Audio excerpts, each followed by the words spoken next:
All right, so this is session 3 of 3 for The Witcher Pen and Paper RPG. This is an adaptation of the Witcher video game, which is an adaptation of the Witcher novels from Poland. And this is a recent game that's come out from R Talsorian. It harkens back to R Talsorian's Interlock and Cyberpunk systems. So it's a little heavier than I'm used to. But we've had 2 sessions with this group. We're coming in for this 3rd session today. This is part of the Gauntlet Hangouts. If you're interested about what that might mean, interested in online gaming, interested in actual play videos, you can find out more about all of that and our blog and our podcast at gauntlet-rpg.com. And just as a quick reminder, this is a sort of a grim, dark world, and we definitely do still have the X card on the table if we hit anything material that you find objectionable or off tone or anything like that. We can X card that, and we'll edit past that. So what I would like to do then is we've got our 4 characters. We've been gone for a little bit, so I want to get the 30-second pitch for who you are. I know we've done it each time, but I want to do it one more time. Q, can you give us the 30-second pitch on your character? Sure. I'm playing XF Varley. She's a Witcher. She appears to be relatively young, but whenever you look in her eyes, she's older. She has old eyes, as if she's seen too much. She seems relatively detached from the world, a little bit cold, a little bit unfeeling, a little bit single-minded towards her mission, which is to destroy the monsters. Perfect. And Stephen, tell us about your character. I'm playing Arak Kafgar, a young dwarven doctor who joined the army to get a bit of experience. Had a bit of experience with Xeth. Xeth managed to get his platoon wiped out fighting a particularly nasty monster, and is now left the army, is headed back home. Awesome. And then Leandro, can you tell us about your character? My character is Arania Valria. She is an elven man-at-arms, basically a ranger. She probably looks too young to be at war, but she kind of carries herself with this tired sort of arrogance in kind of like, I have to keep proving myself to these people I know I'm better at. And she knows she's better than these people because she comes from a particular group of elves in the Witch universe who come from this interdimensional realm called the On-El. They're basically Fae who think they're better than you. And Arania wants to join the army basically to prove herself to the military arm of the On-El called the Wild Hunt, who are, in her opinion, the best killers in all the dimensions. Not in those words, but in the same gist. So that's why she's joined up this army to learn how to kill better. Excellent. And probably not a detail you've necessarily shown or shared with your comrades. I'm sort of guessing. No, not yet. And finally, Eduardo, please tell us about your character. Sure. So I'm playing Gisli Skalixon. He's a human criminal. Basically, was just a peasant farmer that was on a farm where things didn't go very well, and blight hit, and it was just too many mouths to feed. Started following the passing army, kind of picking up scraps, and kind of carved out a niche for himself just as a scout, as a thief. He's kind of thin, lanky, medium height. He's good at stealing things whenever it's needed. He's kind of got this sort of competitive streak with Aranea. He knows secretly, of course, that Aranea is more talented, more skilled, but it helps the ego, to keep that ruse up. That certainly makes sense. Now, last time we originally started with the group on the road. Your unit had fallen in battles and essentially you decided to get out of there. And so you were kind of moving behind Nilfgaardian lines and essentially heading to try and get out of their control, because essentially you would be caught as enemy troops, and maybe sent to the prisons, sent to the salt mines, or as you heard around here, killed. You had arrived at a village. You'd been asked to assist with the strange kidnappings. You were able to trace that back to a troll, and then you were able to trace the troll back actually to the Nilfgaardian lord who had been installed in the area, who was essentially using the troll as a weapon of terror to keep the local populace in line. And you freed the kidnapped young women, and then you went back and you dispatched both the local Nilfgaardian lord and a local Nilfgaardian highly placed military officer. So what I'm assuming happened after that is them getting you out of town as fast as humanly possible. And as they had promised, moving you with a guide up towards the mountains to make the fairly deep journey through and across them to get to some safety outside of the hands of the Nilfgaardians. And I'm not putting us specifically on the map. It's more of a thematic thing at this point. And everybody can go back to full hit points. We'll assume that everyone is healed. We will assume that if you have damage to your armor, that a craftsperson has seen to that, and so you can restore your armor to any original levels that they were at.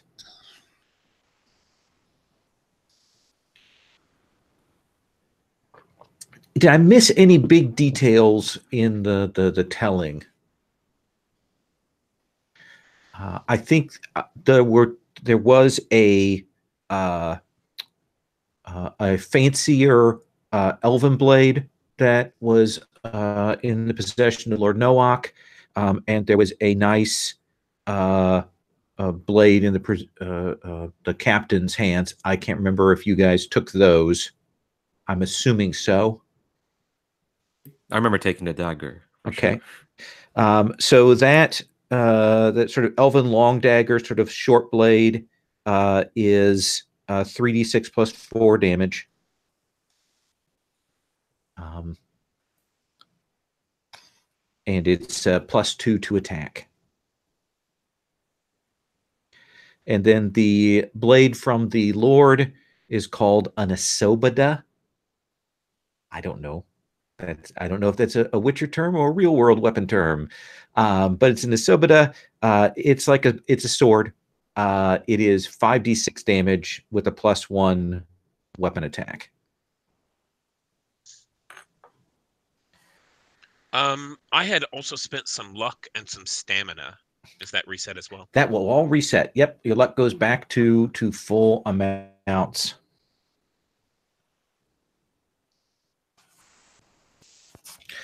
You were given decent packs of food, and you headed out with this guide to the mountains and started this trek. This is a rough passage, but it is a way that essentially is away from the prying eyes of the Nilfgaardians. And the farmer who will guide you essentially will take you part way up and then, instruct you on the paths to take from that point on, the kind of markers that are there. So we're going to take up with the four of you on that journey. And we're going to do, we'll borrow from 13th Age and some other things, the sort of the montage approach to this starting journey here. So imagine that you're at the lower side of the mountains, moving through. This is where we still has some stands of trees and so on. The weather is still bad, kind of rainy and wet. Stephen, what do you think is the first obstacle that you and your compatriots face on this journey moving through here? What's the first physical challenge that you have to overcome? I think we come to a small bridge over a roaring stream. There's been heavy rains and the bridge has washed out. Absolutely. So the bridge is out. It's not that far across, but the water is pretty moving pretty fast. So let me ask Arania, what is it that you do? How do you bring your skills to play to solve this problem? This isn't a rolled thing. You're just going to give me the story of how you solve this difficulty. For everyone or just for me? For everyone. Yeah. We're kind of focusing and spotlighting on you to see how awesome you are in getting the group across. I'm awesome at killing things. Don't know if I'm awesome at fixing things. Let's see. I do think there is. Is there? I think I kind of spotted. Is there trees around? Do you think? Yeah, that makes sense. We're still in the lowlands, so there are some trees here.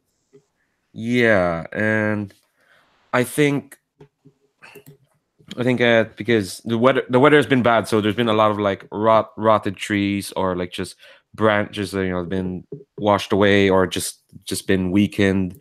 But elves are this is a skill in the character sheet. Mm-hmm. They're kind of good at finding plant substance rated as common in the area. So I think I'm foraging around to find like decent wood that can be fashioned into a makeshift bridge. Yeah, maybe you find because we've had all of this rain and stuff has pushed away. Maybe we find that there's a tree with reasonably shallow roots that with some force you could actually bring it down across, and we will see you kind of knock it down, and then with your elvish nimbleness run across it, I assume. Yeah, I mean, my original plan was others test it first. Oh, kind of. I think I turned to Gisley for that. Just like, well, there you go. We need to keep moving. Here's a bridge for you. But I can't swim. I don't like the water. Well, that's why there's a bridge there. It's just he's paralyzed. There's just this. Do you want me to carry you? Is that an honest offer? Sure. So do you piggyback on the elf then? Yeah, it's just sort of pure vision of absurdity. I mean, I think I'm taller than Aranea by maybe about a foot. Okay. Long, spindly legs just sort of wrapped around the shoulders and the haunches. Oh, so I don't carry you like Bridal style, though?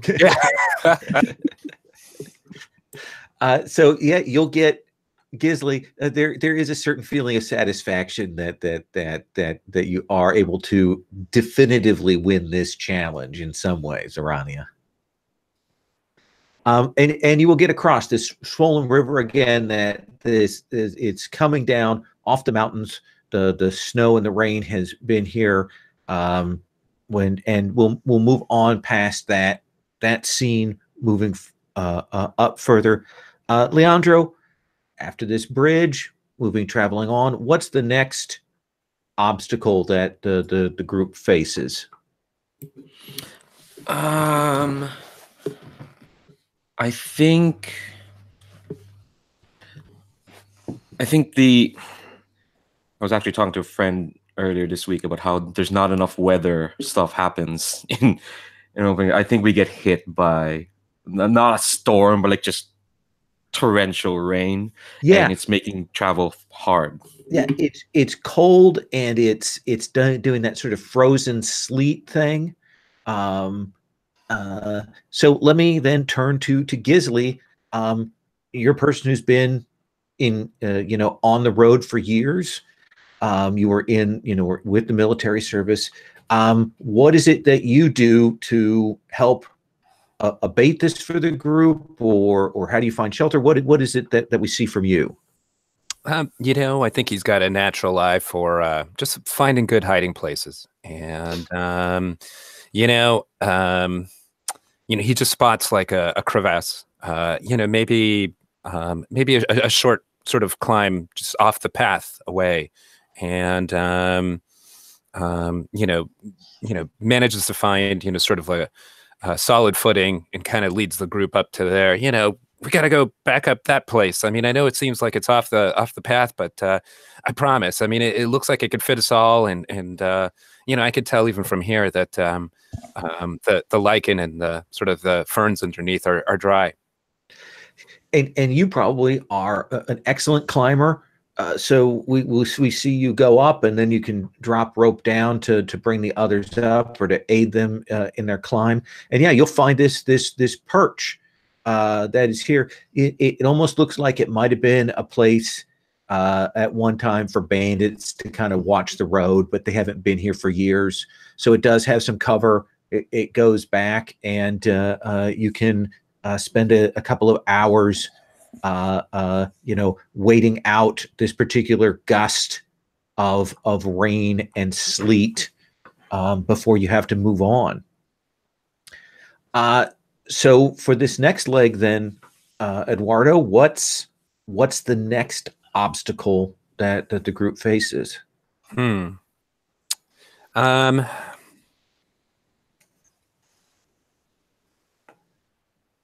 So perhaps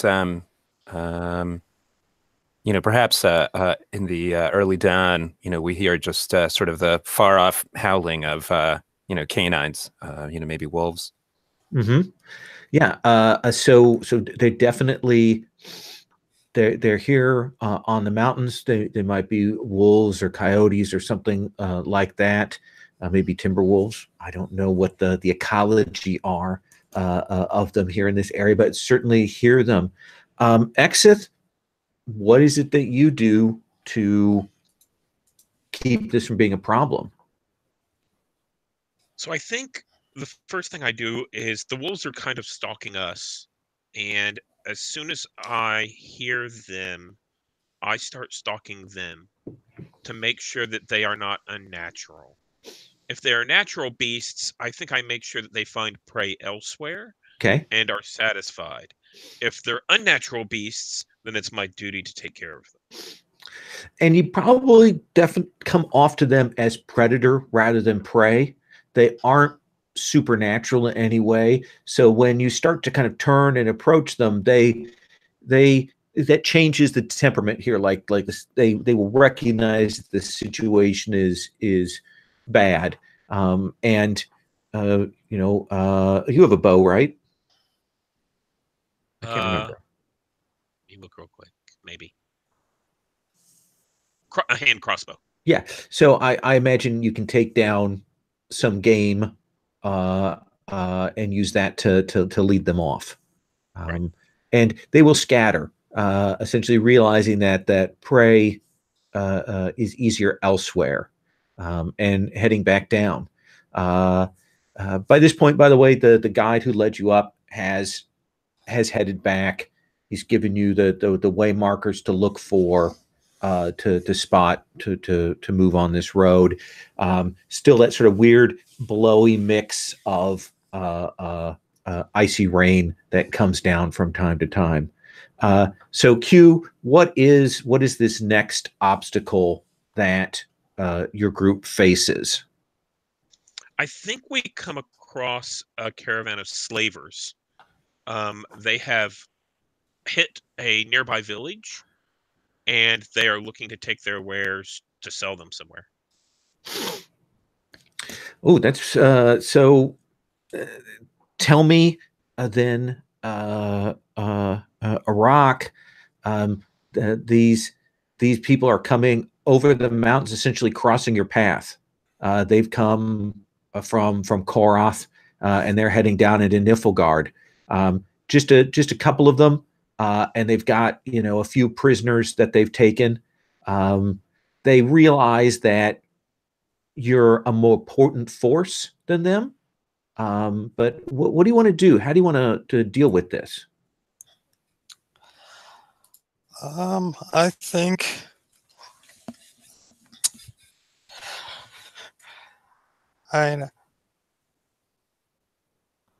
think there is hostility between us, and they're heavily armed enough that we don't want to start an actual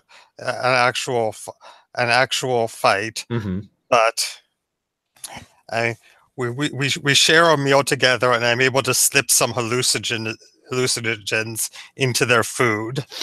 And while they're stoned, we disarm them, tie them up, and free the slaves.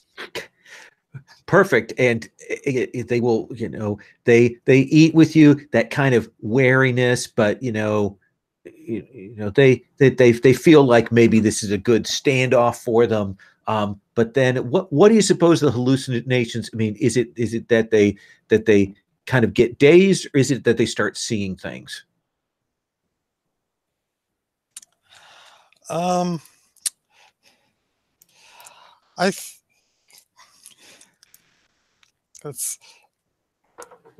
Yeah, I mean, I think they start seeing things out of the corner of their eye, and like we're telling them like ghost stories and talking to the Witcher about monsters that. What sort of monsters would be in this era? Would be, have you seen in this sort of a place? And they're just getting nervous and panicked, and also very stoned, and they'll eventually kind of someone will freak out, and that freaks the others out, and they come stumbling. And this is it's icy and slick around here, so it isn't long before they are crashed out on the ground. And you can tie them up. You can release these prisoners, and you can actually give them directions to the village that you came from. That's probably the closest place for them to go down to find some relief from here. And we are probably towards the midpoint of your route, and the guide had told you when you get essentially to this mountain pass that has the Mark of the Dusk and the Mark of the Dawn, you want to take the Mark of the Dawn if you can. Otherwise, the Mark of the Dusk is a little bit longer around, and there's some other difficulties there. And definitely when you get up to here, you will see that there has been a set of mudslides. Like the rain has been even heavier up here than you thought, and that path is definitely muck covered, rock sodden, and so on. And you will find yourselves having to go on the slightly longer path. You are on there for a couple of hours, moving along, when let's see here. I think let's say Ariane. You see up ahead, there's a place where you almost get like a very short waterfall, like just some runoff is coming. The path that you're taking actually kind of runs back behind it, but down below there are some fall-offs.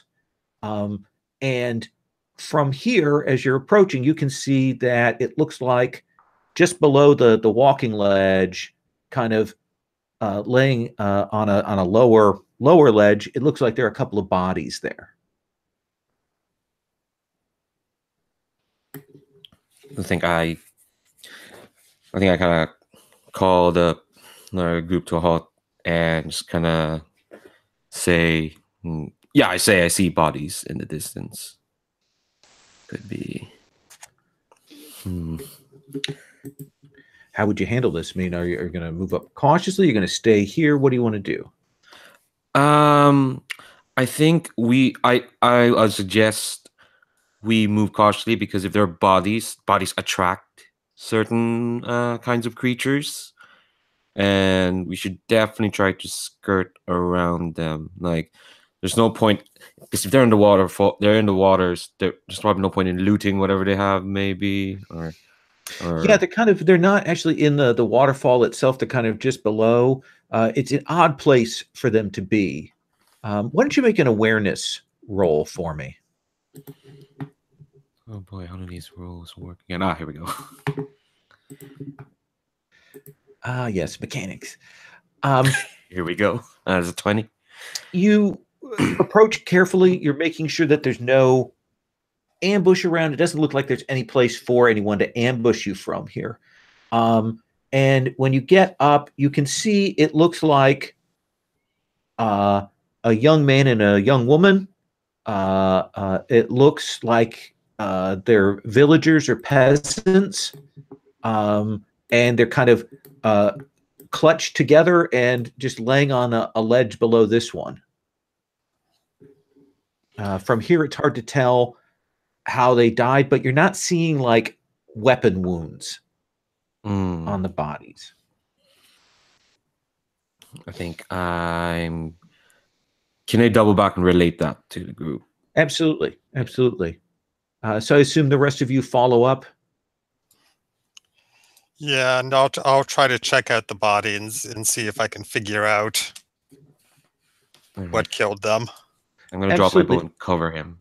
Absolutely. And you kind of keep an eye out, because now you're a little nervous. These people are dead. You don't see an obvious attack point. Let's have you make your physical roll. You have a roll for that, right? Yeah, healing hands. Yeah, let's have you roll that. All right. So you'll climb down and take a look at these two.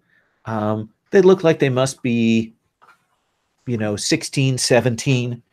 And it looks to you like they've died of exposure. They aren't particularly well dressed for being out on the mountain like this. In fact, it looks like maybe they were kind of in a rush. There are marks on them and stuff that has the indication that maybe they were running from something, and then hid out here. And it was very cold last night. You four were bundled up, and they seem to have expired during the night. Does that seem like fair info? Yeah. Does it look like they were reasonably healthy before last night? Yeah, you would say so. You don't see any marks of disease or poisoning or anything like that on them. Nothing that stands out to you. I don't suppose, are there any sort of like obvious tracks or trails, any way that we could sort of tell where they came from or where they might have been going? It definitely looks to you like they must have come down this dusk path from whatever.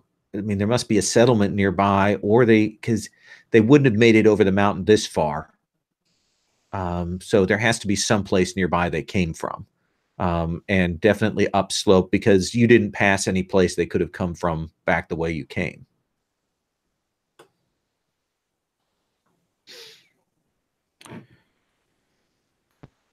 Axeth, anything from you before I move us on? I don't think so. I think that while they're inspecting the bodies, I do kind of a circle search to make sure that they haven't drawn anything, that there's nothing else of danger out here.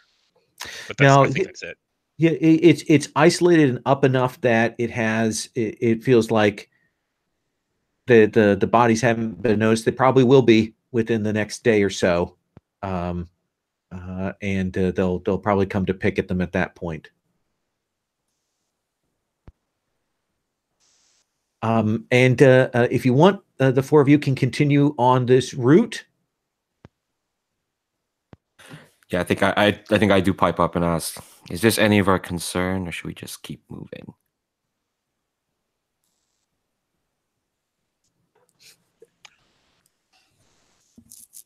I don't like this at all, but I don't think we can avoid this. Isn't it this in our general direction, everybody? It is the way you're headed.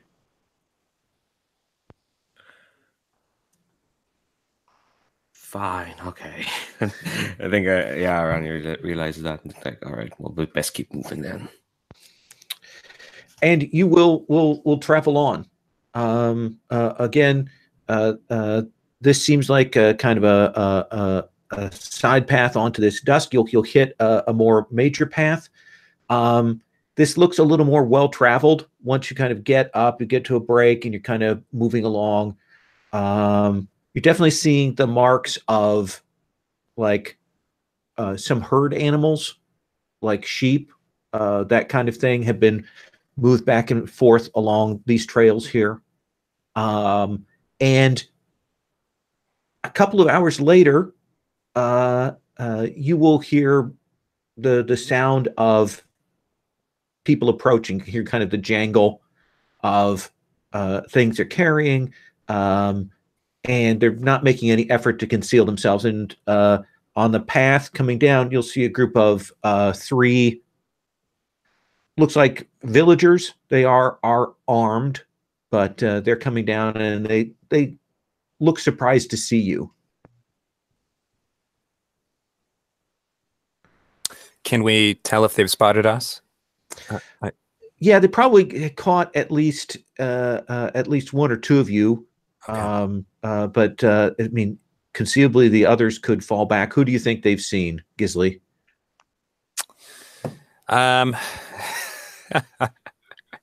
You know, I think they have seen Aranea. It's hard to miss her. Okay, so maybe Arania and Exith there. You guys still have your hoods up, so they probably don't realize exactly what you are at this point, just because of the weather. But do you want to then like duck to the side, Gisley? You know, yeah. I briefly am tugging on their sort of jacket tails or their tunics and just or cloaks and just like, come on. I mean, but I think I detect that, yeah, they're walking towards us with purpose, and so what's the point? Okay. Yeah, half-hearted at that point, I guess. And the three of them will come down, and they they slow their pace down. They stop a ways away, and they will say to you, "Hail." Except will step forward and kind of lower her hood on her cloak, and so that this is kind of meant as an intimidation kind of thing. Oh yeah, they take a step back as soon as your cloak comes down. They're like, "Whoa." She'll step forward and say, "What are you doing in this dangerous trail?" This is not the dangerous trail to us. This is our route for travel. We're looking for people from our village who ran off. I'm very sorry. We've been traveling for quite a while, and the other mountain pass seems to have been covered in a mudslide. We may have already found your missing friends, and I'm afraid that there's bad news. We can direct you to where they are.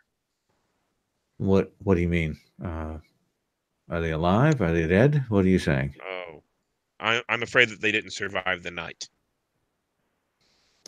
That seems to cause some grumbling amongst the three of them. I'll say, okay. And they pause, like clearly deciding what they want to do, and they'll say, all right, well, thank you. And say, if you head up, continue on, you can take the break at the landing. That should get you through to the other side. And where are you headed? They kind of look at each other like they maybe don't want to say. And they say, we're headed back to our village. Have you seen anything unnatural around here? There's a long pause. And the lead guy says, what do you mean?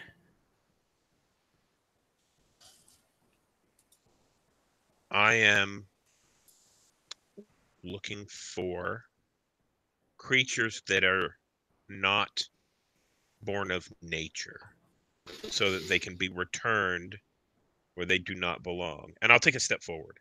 Okay. And they take a step back away from you and they go, nope, we haven't seen anything of that sort around here. Is there any kind of sense motive or anything like that? Yeah, there is a human perception skill. It's empathy. Nice. So, Okay. so perhaps maybe one of the others wishes to get the read on them. Who has an okay empathy / human perception? Anybody?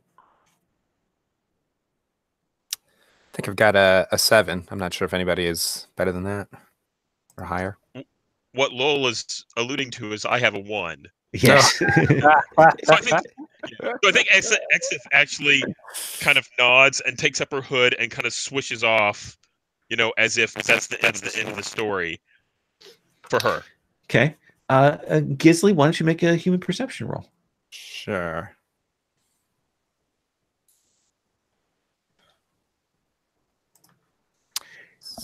So that was a 14. Yeah, they definitely do not like the look of the Witcher.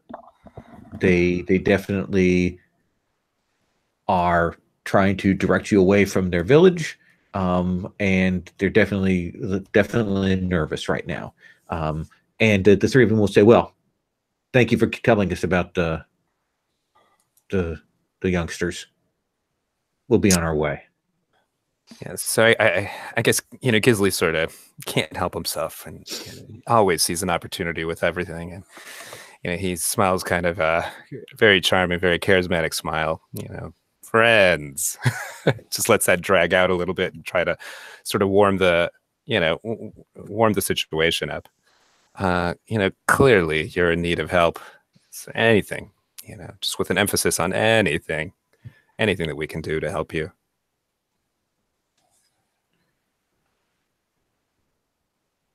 Says, I don't know what you mean.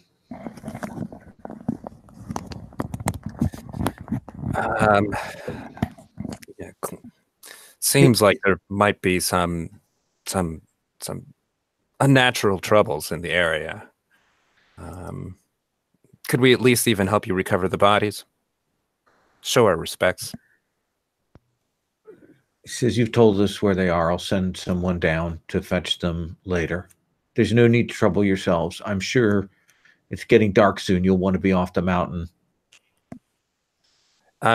Could I really sort of lay into them? I know I have this perk of trustworthy. Absolutely. Let's. What is the interpersonal skill you're using that's appropriate here? I guess let's see. +1 to charisma, seduction, or persuasion checks. So okay, yeah, charisma or persuasion. Yeah, and let's. Is there a specific sort of persuasion skill? Yeah, I think it is down under the. There is a persuasion skill and there is a charisma skill. Gotcha, and they're both the same for me. Actually, I'm pretty good at deceit. Okay. I don't know if we can think of a circumstance where do they look like they are Nilfgaardians or faithful to the Nilfgaardians? Because we could certainly. No, they don't look like that. They look like they're certainly mountain villagers, probably not even aware that Nilfgaardians have taken control of the lowlands. Gotcha. So I think that as Exeth is walking away, she hears Gisley say something about, unnatural, and some of this banter, and she kind of pauses in mid-step and kind of cocks her ear and says, we might need a place to camp for the night that would be safe. Hmm. Could I potentially persuade them that, the weather's not really good and our feet are tired and we could use a place to stay through the evening, even if it's just a barn with hay or something like that? Let's have you roll that persuasion. Okay. And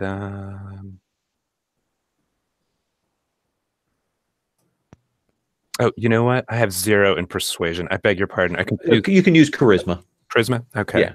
And can I apply some luck to this also? Absolutely. Yeah. So I've got my +1 for my perk, and then I will spend 2 more for my luck. So that'll be a +3. So that's an 18. So there is that bit where they kind of look back and forth, and they realize that saying no to you is going to look really bad. And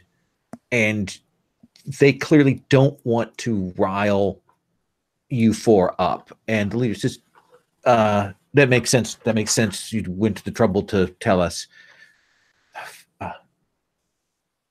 Well, there, you can stay at the common house. We can put bedding there. We're traveling through. That's not a problem.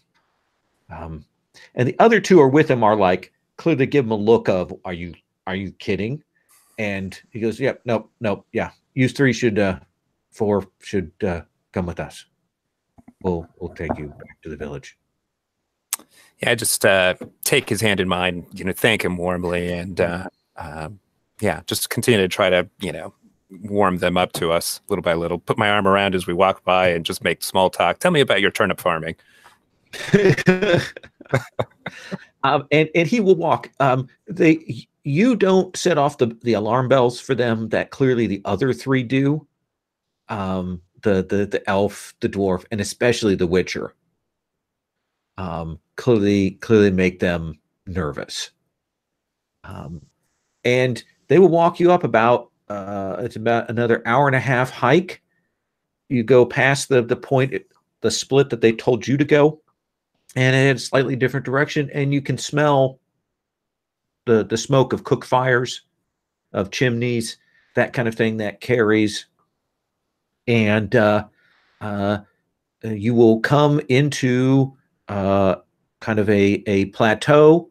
There are some trees around it. It's very well kept from the elements here, and there are probably a dozen houses here. It is a little village. You can see that there are some pens, and clearly there's some other places where they keep sheep here. It's got, maybe like a good 120 people in the village here, all kind of surrounding what looks like, oddly on a mountain, a well that's in the middle of town. And as you come in, there are clearly some people waiting to talk to the 3, and then when they see you, they drift off, like they don't come to talk to them. And this guy, his name is Ekrit, will walk you to the what looks like the sort of the common house, the equivalent of the tavern here, and we'll knock, and we'll go in and speak to someone inside, and then waves the 4 of you in. And you'll see there's a heavyset woman who is moving benches and tables aside to give you space to throw down bedrolls.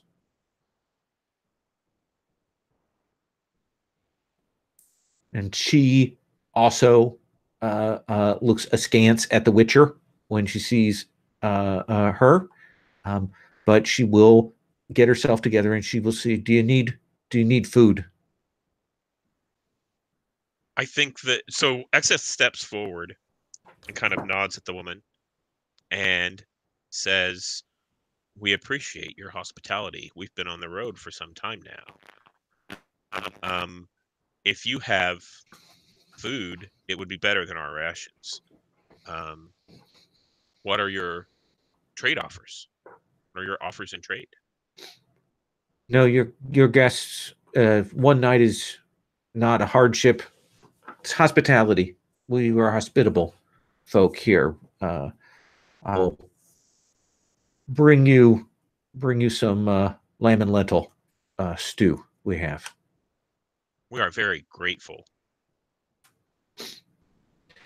And Ekrit kind of stands there for a bit and he says, "Are you four going to be okay then?"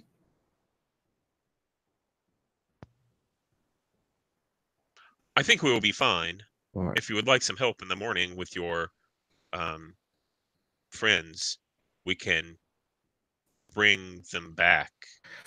No, we will see to that ourselves. I'll make sure as soon as morning comes around, I'll have someone take you back to the landing and show you the right path to go down. I'll say, we are a simple folk, so your presence may be disturbing to some. So I ask that you not go out of doors at night.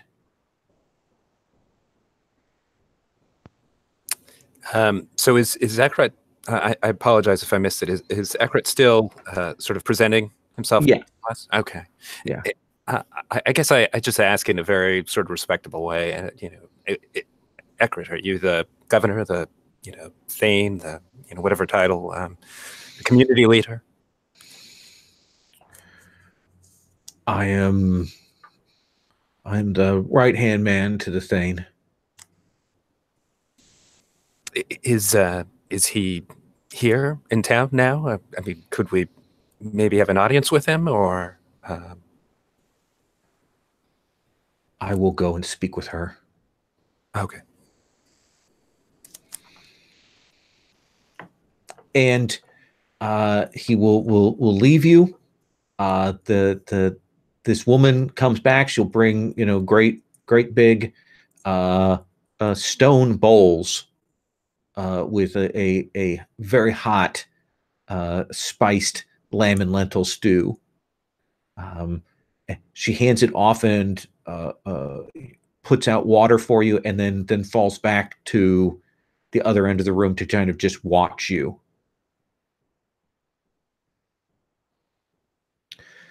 And maybe about 15, 20 minutes later, Ekrit comes back, and he has with him an older woman. She might have had red hair at some point, but it's gone onto that full gray, long, kind of tied back. And she comes in and she will say, "I am Thane Janessa.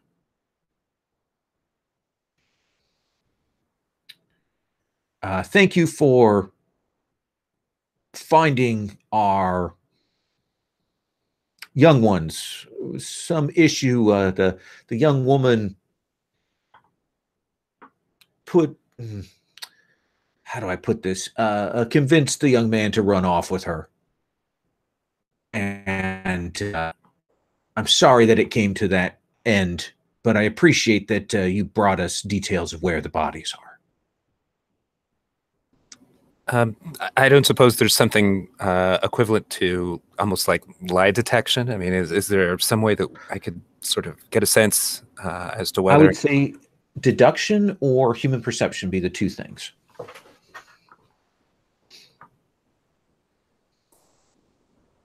I'm just trying to see which one's best. I've got a 2 in human perception and a 3 in deduction. Okay. So Exith will actually engage the Thane while Gisli is looking to try and suss out what's going on. And Exith will say, "Thank you. Your hospitality has been very good to us. We appreciate what you have to give." And you kind of, she's clearly trying to allay your concerns. She's clearly trying to present everything as normal. There's no reason you should think about that couple that ran off. There's no reason you should be concerned about that. Nothing was going to happen to them. There's nothing wrong there. And she's very, she's like, we'll make sure you have bread and so on. You four get a good night's rest. You must have been on the mountain for quite some time. We'll certainly get you set and oriented in the morning. Whatever you need to help you on your way.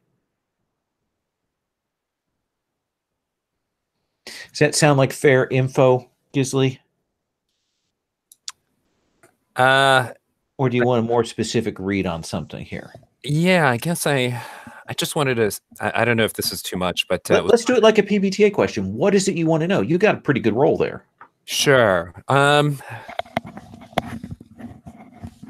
You know, I think I guess I'm trying to detect if she is holding something back. You know, maybe, you know, Gisley from his criminal past has got a good sense of, you know, this is how you tell a lie, or, you know, this is how you keep a straight face, or, you know, like, I think he's got a good sense of people's tell, in a sense. She's hiding something. She's hiding something about what happened with those people. She's very worried about the Witcher. And you've seen that before. The Witcher tends to disturb people. But even more, but she's also nervous about the dwarf. Like, that's the other thing, is she keeps glancing at Iraq like she's particularly worried about him. And there's clearly something she does not. She wants to get you out of here. There's something she doesn't want you to see. And you have the sense that she's also under some kind of time pressure. Like, she's clearly worried, wants to get this all done as quickly as possible. Gotcha. Does that seem fair? That does. Yeah. Okay. And she will look to you. Let me, since we haven't heard from Iraq, or our elvish friend for a bit. Iraq, what's your take on all of this? I'm not entirely sure that it's our business. Right. And kind of busting in here. Yeah. That makes sense.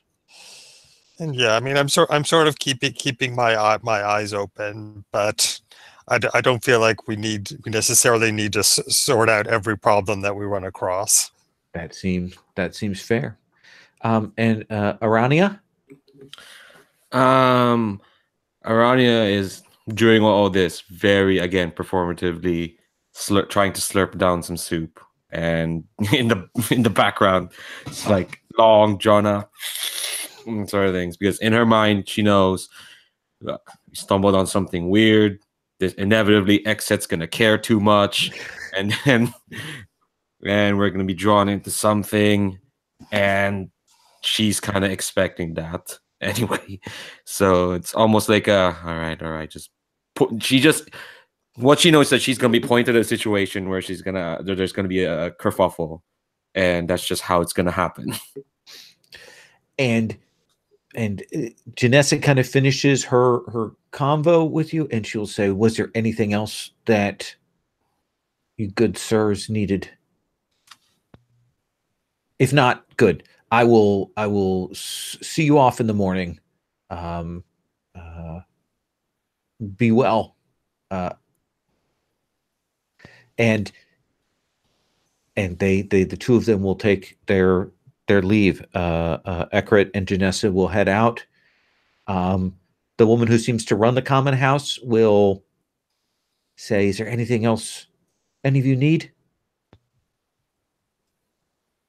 No. I think as Exeth is rolling out her bedroll, say, I think we're good. Thank you. There are logs by the fire. If the room goes cold, you're welcome to throw those in. And She clearly heads back to the back room that she dosses down in. And the four of you have time to yourselves.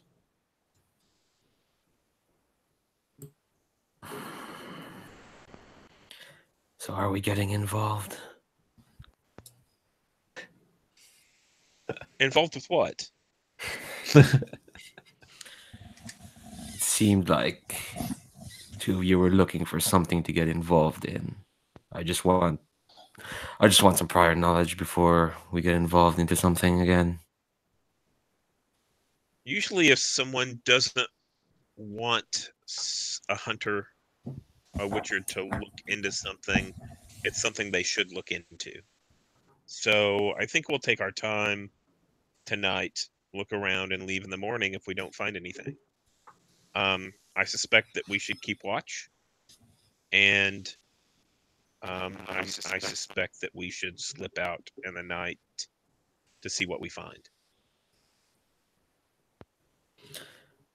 All right. That sounds typical of us. So you can settle down, get yourselves dry by the fire, wait a few hours, keep watch. And when it comes to say midnight, the witching hour, how do you want to proceed? Is everybody going to slip out to look around, or are some of you? Are you going in pairs or singly? How do you want to do this? So I'd suspect that. So I suggest to the rest of them. Of course, this is Gisley's purview, but I suspect that we should go out. The quieter, the more stealthy of us should go out and see what we can find, and the noisier of us can stay back here to protect things, on the home front, and we'll report back. Gisley, does that sound good? Yeah, that sounds good. Anybody want to come with me? Oh yes, I'll come along. Excellent. So let's have you two make stealth rolls.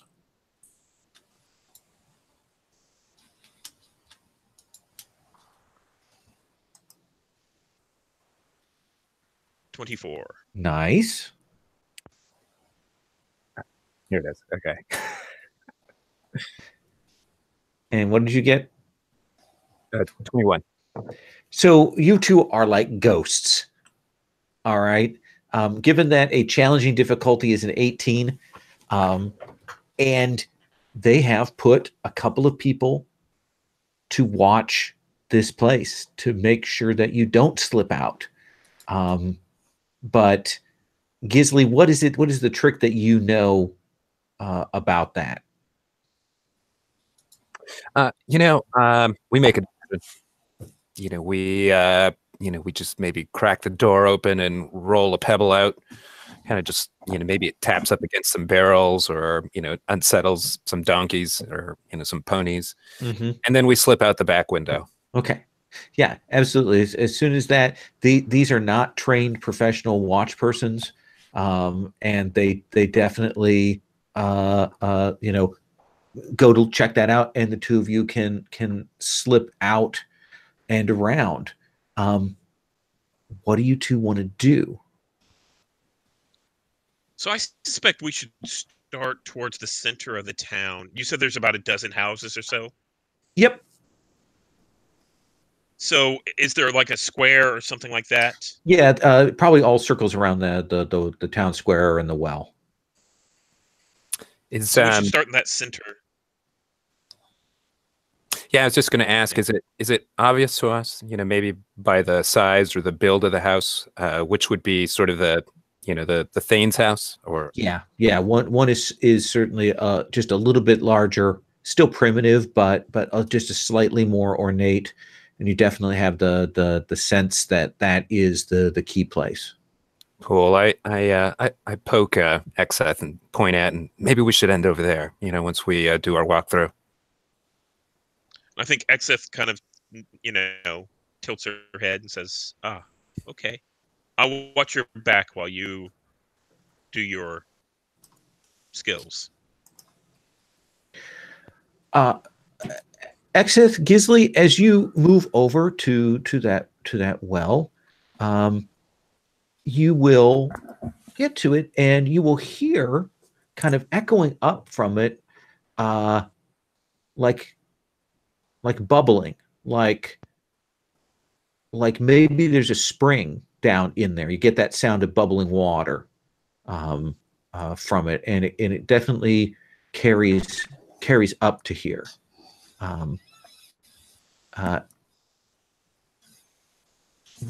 Let's have both of you make awareness rolls for me here.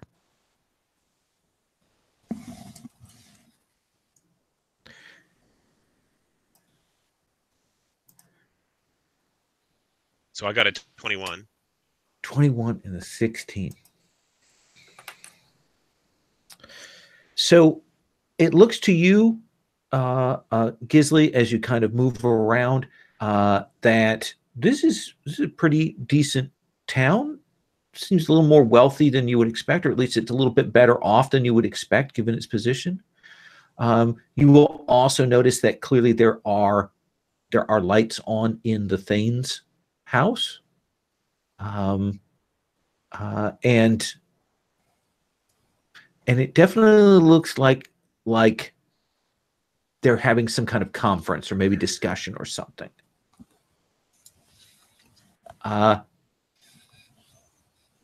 Exith, you get just a very bad feeling from that well. Like it hits your hackles, your, I don't want to call it witcher senses, but I think for lack of a better word, let's call it that.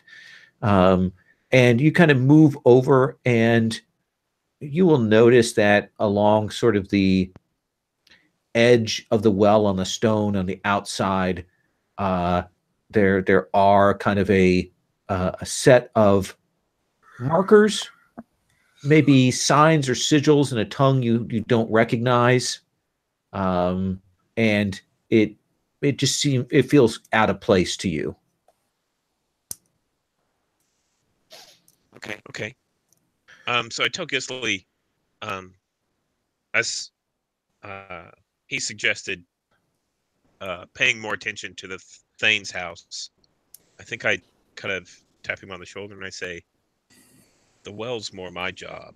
It's more my specialty. Do you want to still go to the Thane's house?" Splitting up is always a wise plan. Splitting up. I think that means your intention is to go forward with the Thane's house. I'd like to do a real quick look at these users. Are they like runes or like stone things? It's not a language you recognize, but let's have you roll. Let me see what the thing is for this, and then I want to swap back to the others. What is the appropriate? Why don't you make let's do a spell casting roll. Okay. Let me see what that's under. There we go.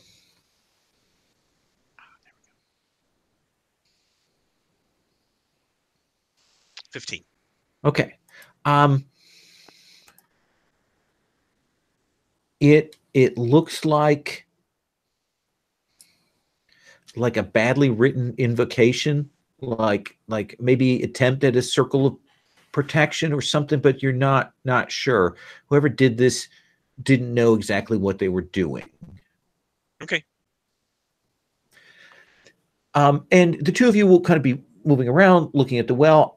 Gisley, you're going to move over to kind of take a closer look at the Thane's house, and you will see, there are the two guards there, and you'll see this third person walking at a very even pace through town, and you see the two watch people kind of look up and move to intercept him, and like walk up to him, and there's this kind of clearly, like talking to him, like, don't go this way, but he kind of ignores him and kind of keeps walking in a straight line past the common house.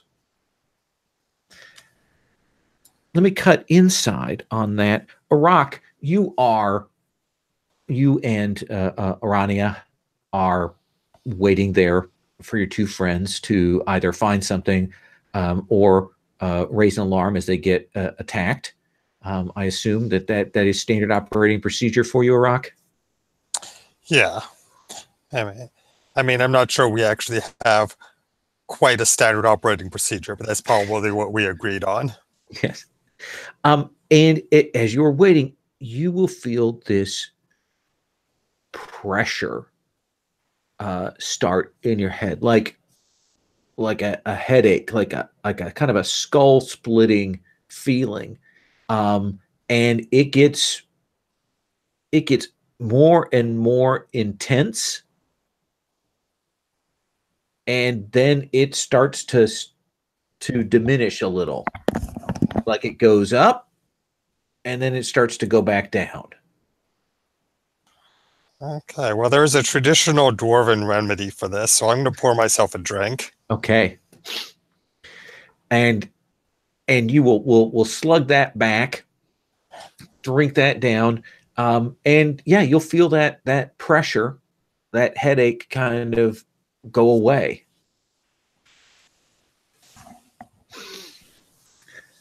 Arania, you're on watch here.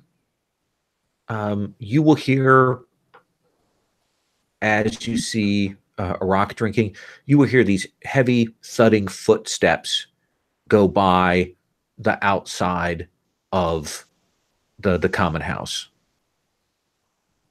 Is there a way I can peek through, see what was there? Why don't you make a notice check for me here? Oh my god, these new skills we're uncovering just as we're about to finish this. Or awareness, yeah. Okay, yeah, notice, like, wait, what's the difference between notice and spot hidden object, detect traps? It's a 19. Okay. You guys are having a very good rolling night here. I can't wait to get to combat and have that flip. You will look out the door and you will see this person walk past the common house, very even measured gait. But the thing that strikes you is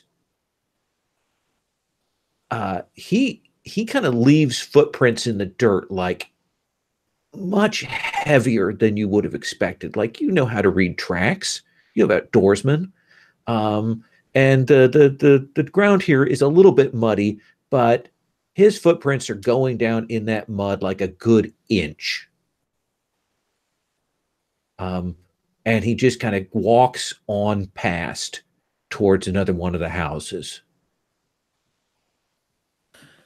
I think I'm going to turn to Rock and say, something's afoot outside. Are you able? I just nod, and I pick up my staff, and I quietly head towards the door. Yeah, I think we're gonna check that out. Do you two want to try and follow this person? Yeah, I think so. Yeah. I love the idea of both of you rolling stealth. Okay.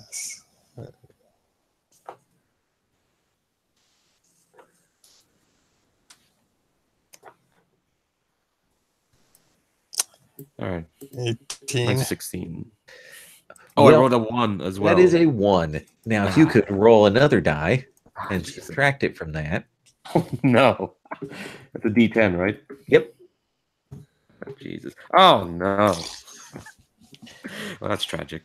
So I think what happens is this, I think that you are aided in your stealthing, Arak, by Arania kind of stepping out and being pretty much immediately spotted by these two watch people. And one of the people kind of tries to fly casual and come up and go, well, is there something you needed, milady? Air. You should keep to the common house. Not even can. Hold on.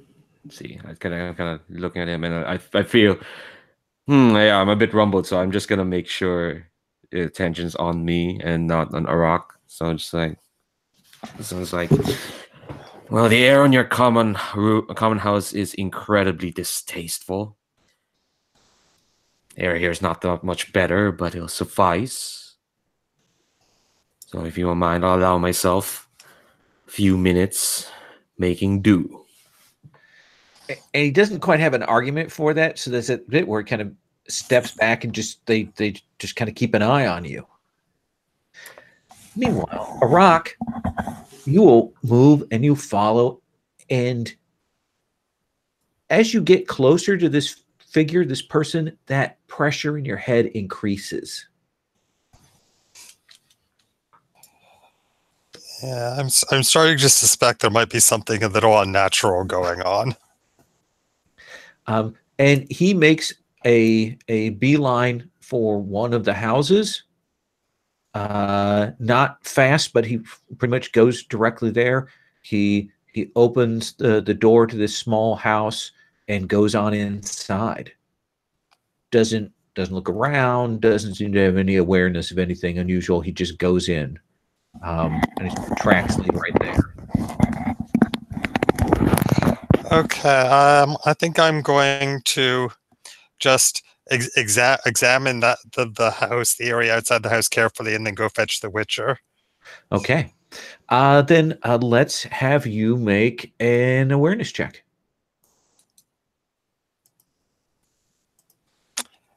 Uh, 14. It's pretty quiet inside, but just kind of looking through the gaps and stuff, it looks like it's like a smallish house, and there are 3 people in there. That's probably what you'll get info-wise. Does that seem fair? Yeah. Okay. Okay. Gisli, you have the advantage now of the elf arguing with one of these watch people. You can make your way over to the Thane's house. How do you want to do this? What do we see?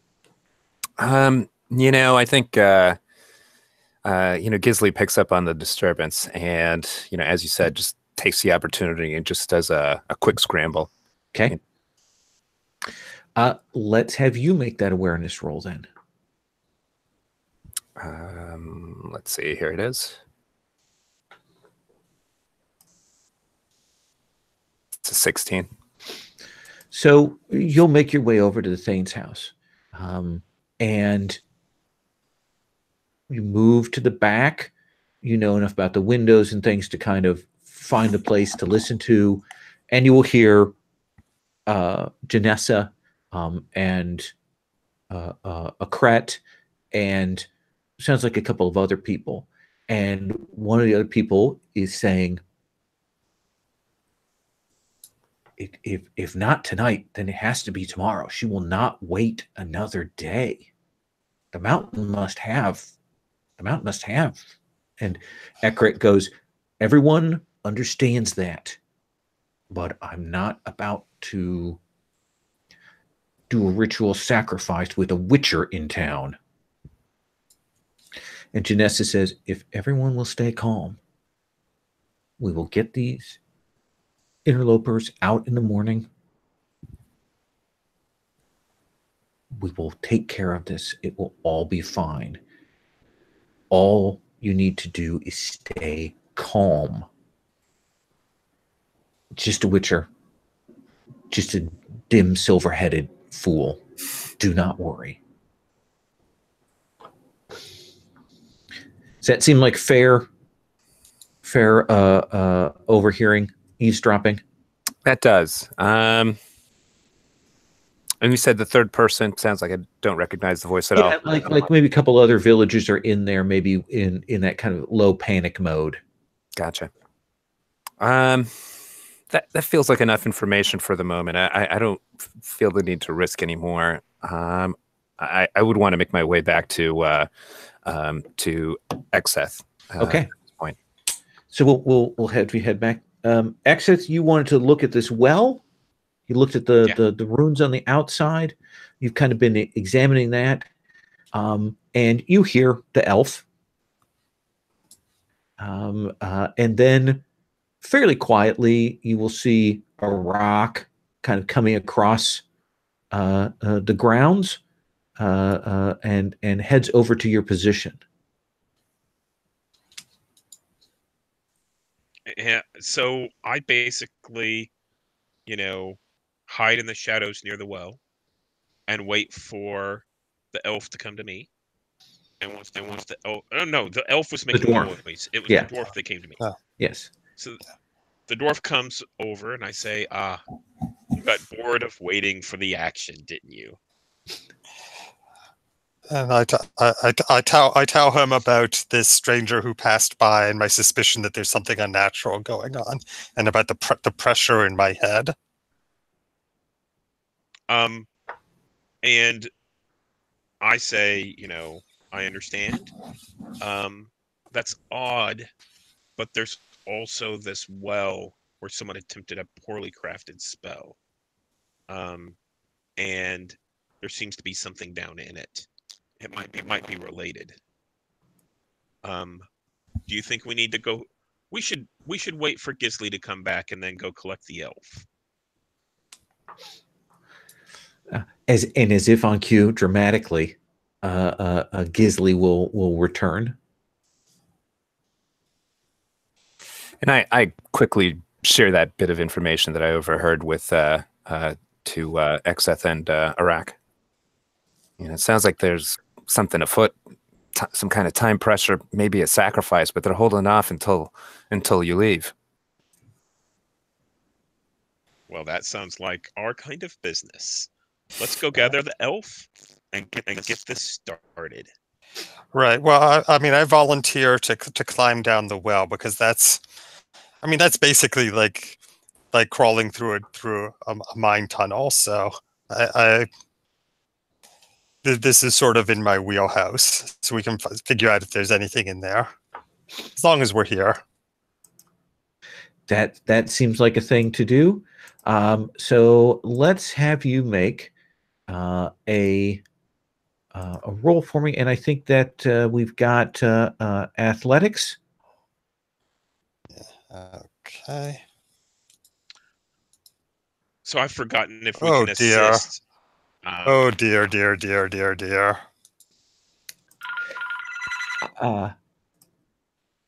So once you roll another d10 and subtract. Okay, so that is a 9. So that becomes a fumble. So what is it that goes wrong, Iraq, when you go to climb down the well? I think I've got like my feet on one side of the well, my shoulders on the other side. It's a nice convenient height. I'm just working my way down carefully, and then a stone comes out the side of the well and I just fall to the bottom. There's that sploosh, and you will hit the bottom of the well like a couple 100-pound sack of potatoes hit into this bubbling spring, and you're kind of shocked for a second there. So you three will kind of, okay, we'll have a rock go down, and then you hear a rock go and then drop. Sploosh. I am not impressed with human construction. So what's your take on that, Exeth? I think as soon as we hear the sploosh, there's this almost unnatural movement of, Exeth grabbing a rope and throwing it down, and then bracing it, expecting, Arak will know what to do. Okay. Getting the rope, getting it set, dropping it down. Gisley, do you want to get the elf? Do you want to help out with this? That noise it probably carried. I do a quick nervous look around. Anybody close? Anybody near? Oh yeah, those two watchmen are coming over this way because they heard something splash in the well. Then I am going to try to help Exeth. Just anything we can do to sort of speed this up. Okay. So let me come back to Arania. Arania, spend a couple minutes outside. How long do you want to drag out bugging this watch person? Oh, I think what's happened is as soon as she said she wants some air, she's gonna stand uncommonly still and have like this glassy-eyed, dead stare, just like just looking out. Technically, she's actually looking at the house where your person sneaked in, but she's just like, and partially she's done this before to freak out a bunch of people, but like they do step back and they kind of wait, and then you'll hear this big sploosh, like something fell in this well. And the two of them look at each other in just terror. Like hearing that sound is clearly terrified them. And they start walking towards the well, like neither of them wants to, but they both are. Like they're scared. I think I'm still looking, but I suddenly speak up. Sounds like you need to do your job. I'm still not looking at them. That they will probably jump. One of them will stay here, and the other one starts moving towards the well. So Arak, let's come back to you. You hit this water. It gets in everything. It's cold. I mean, it's pure, clean, spring water, and that's nice. But it is ice cold, and it is in every nook and cranny of your dwarven self here. And you'll realize that the spring is actually pretty shallow. I mean, it don't like go under the water, but it's probably up about your maybe top of your chest height for depth. And you will also see that there is an archway here at the bottom of this well. And it looks old, and it looks oddly formed. Stone. So you know that there's this strangeness to it. And you're hearing something coming your way from that archway and whatever lies beyond it. Okay, well, I think this is Witcher business, so I'm going to try to climb out of the well. All right, let's have you I've seen enough. another athletics roll to see how fast you can get out of the well, or whether you are stuck there.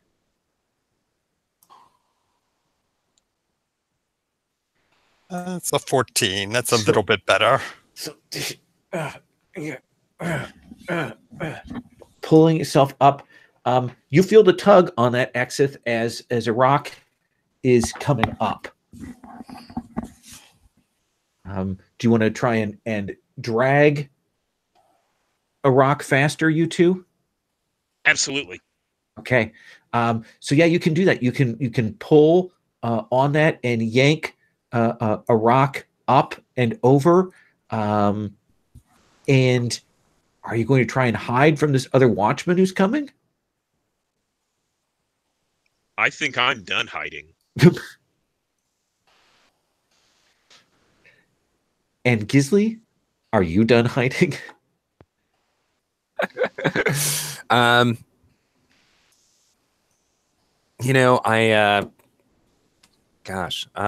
think I want to try to, just deceive these guys. See if I can think of a quick con. Okay. What's your quick con? Oh man.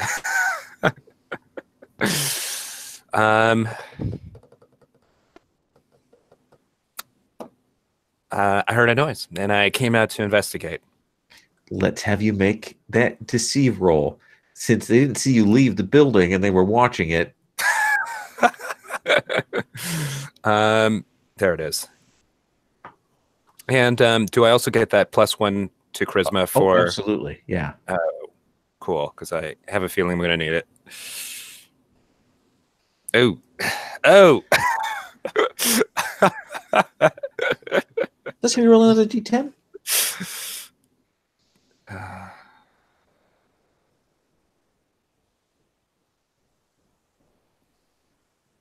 I did it wrong. I beg your pardon. That's okay. Yeah, you can toss luck as an aid to others. It gives them a +2 for each spend.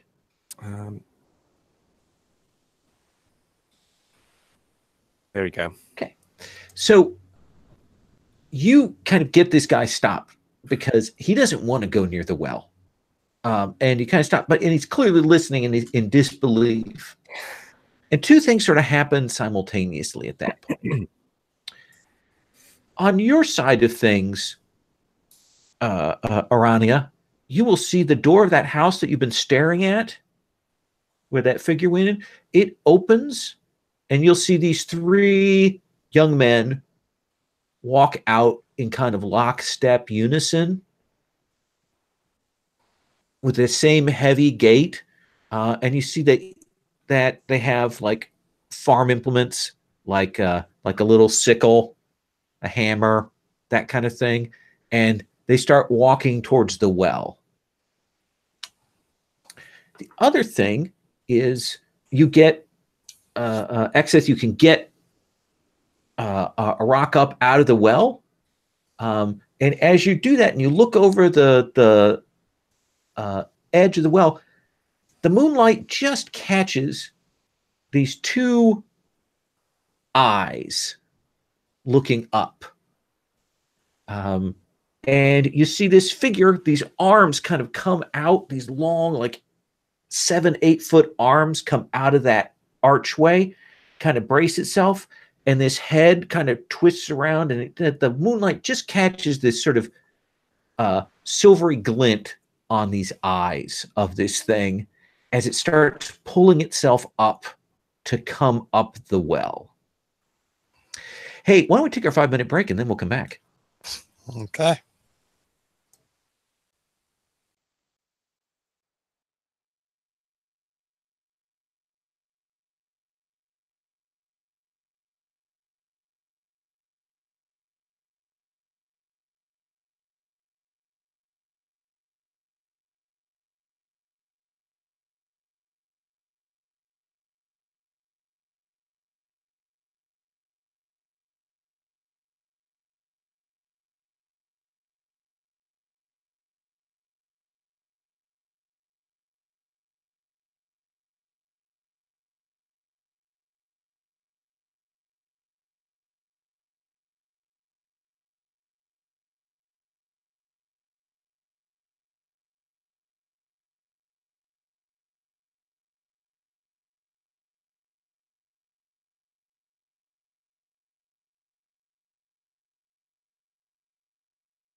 it has become that chili here that gets in your bones. So Yeah, it's been that way here all month. yeah. I think this is supposed to be the wettest November in DC history. Oh, really? Yeah. It certainly for us, it's been a few years since we've had this much cold and snow in late November. Usually a couple more weeks before we would get that. So,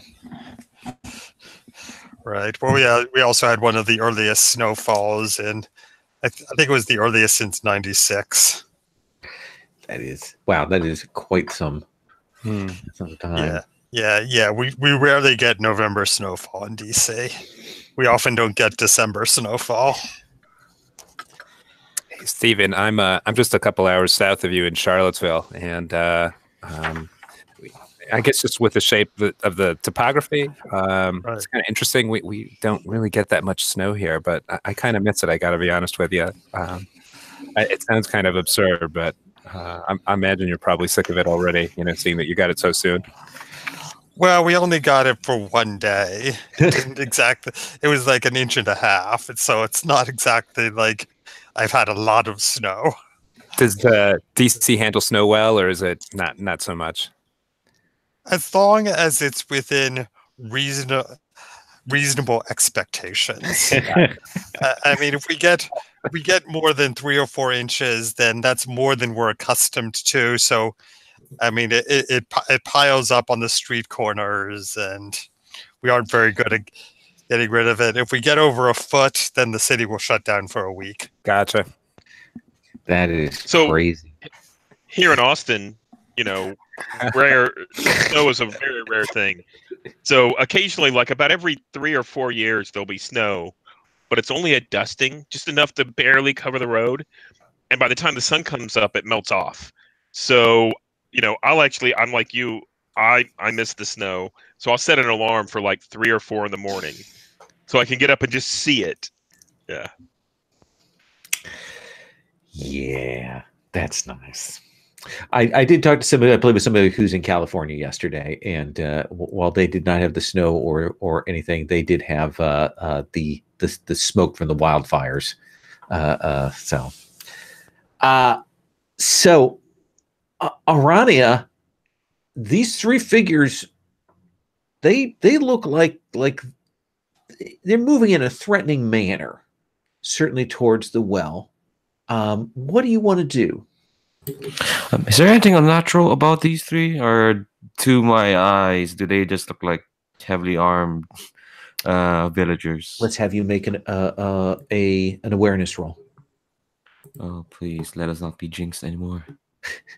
We got jinxed. That's what happened. Yes, absolutely.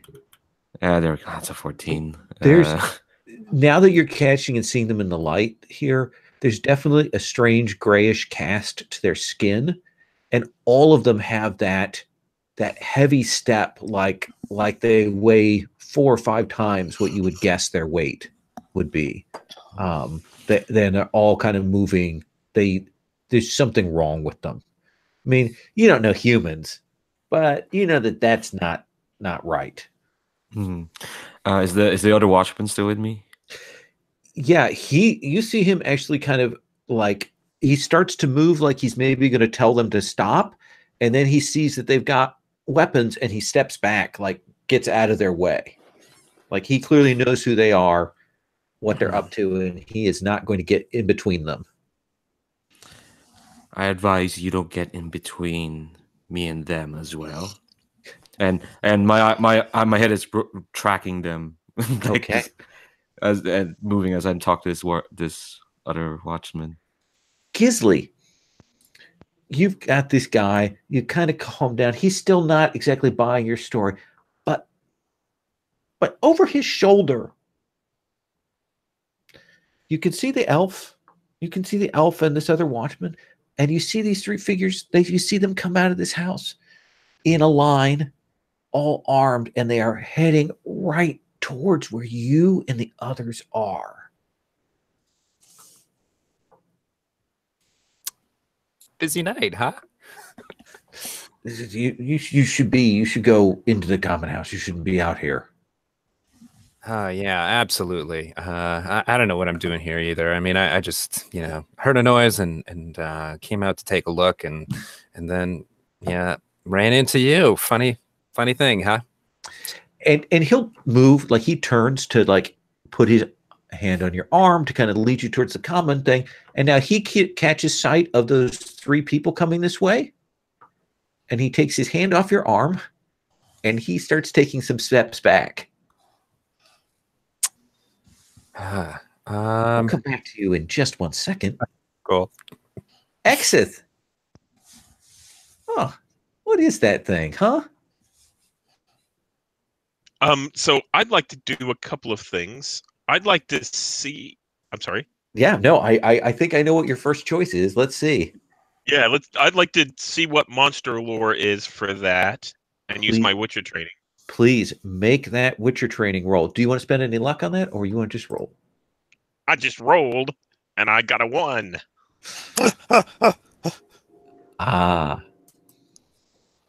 Which makes it a 10. At least it wasn't a fumble. It wasn't a fumble.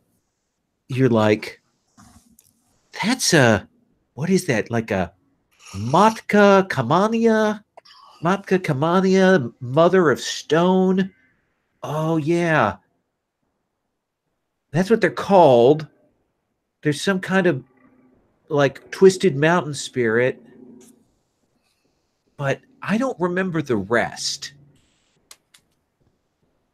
There is something, but I can't remember what it is.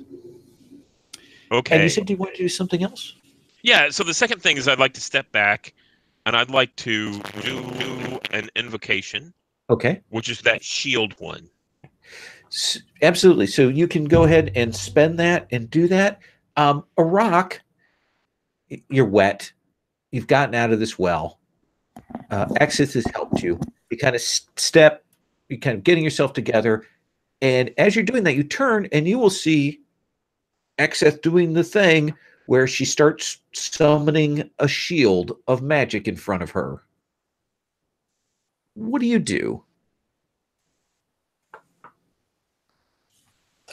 Yeah, I mean, I'm filling Exith in on what I saw down there, which wasn't much, but I'm just quickly filling her in on this tunnel, and yeah, I mean, and I see the guards, and it's like, okay, looks like we're fighting now.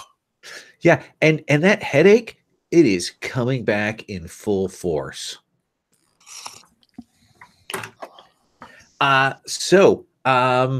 I'm going to actually go to initiative. So if everybody could roll plus your speed.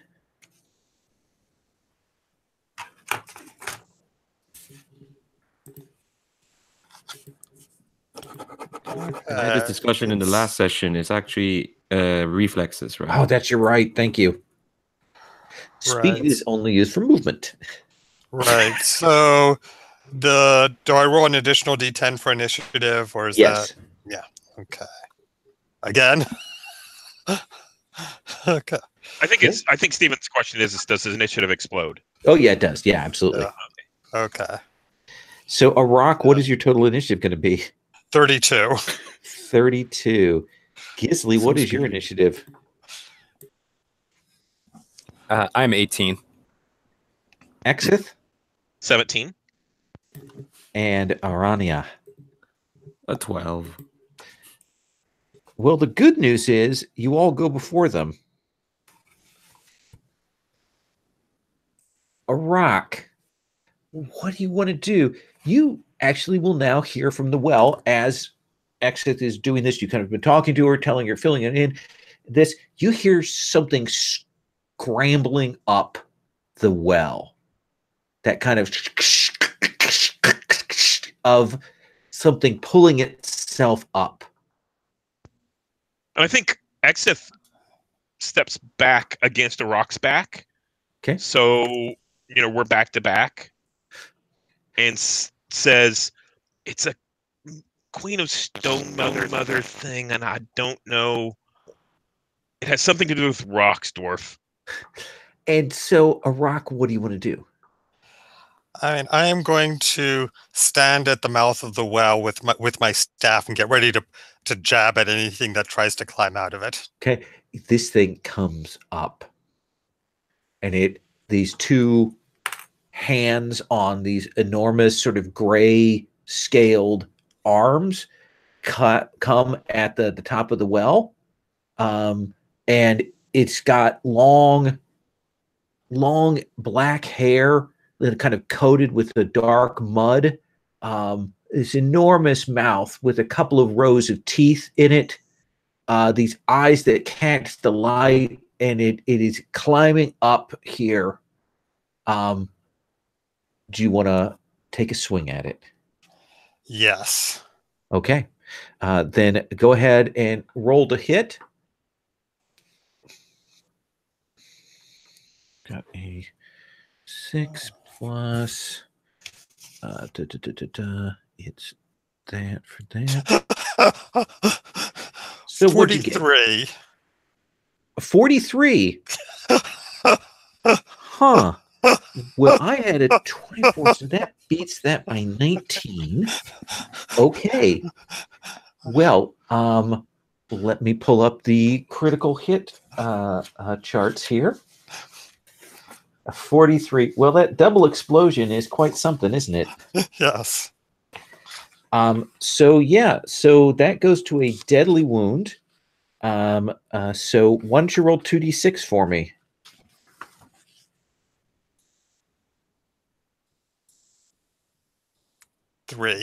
A 3. So as it comes up here, and as it pulls one of its spider-like legs, the legs kind of bend oddly and then pull it to get its full force. So it's like a big four-legged daddy long legs pulling its fleshy stone body out, and you hit one of those legs and it gives. It gives bad, and it cracks like you broke a tree. And it will go tumbling off the top of this well, and it screams. It screams, and that's scary. Like the rock itself around here shakes when that happens. Let's have you roll your damage too.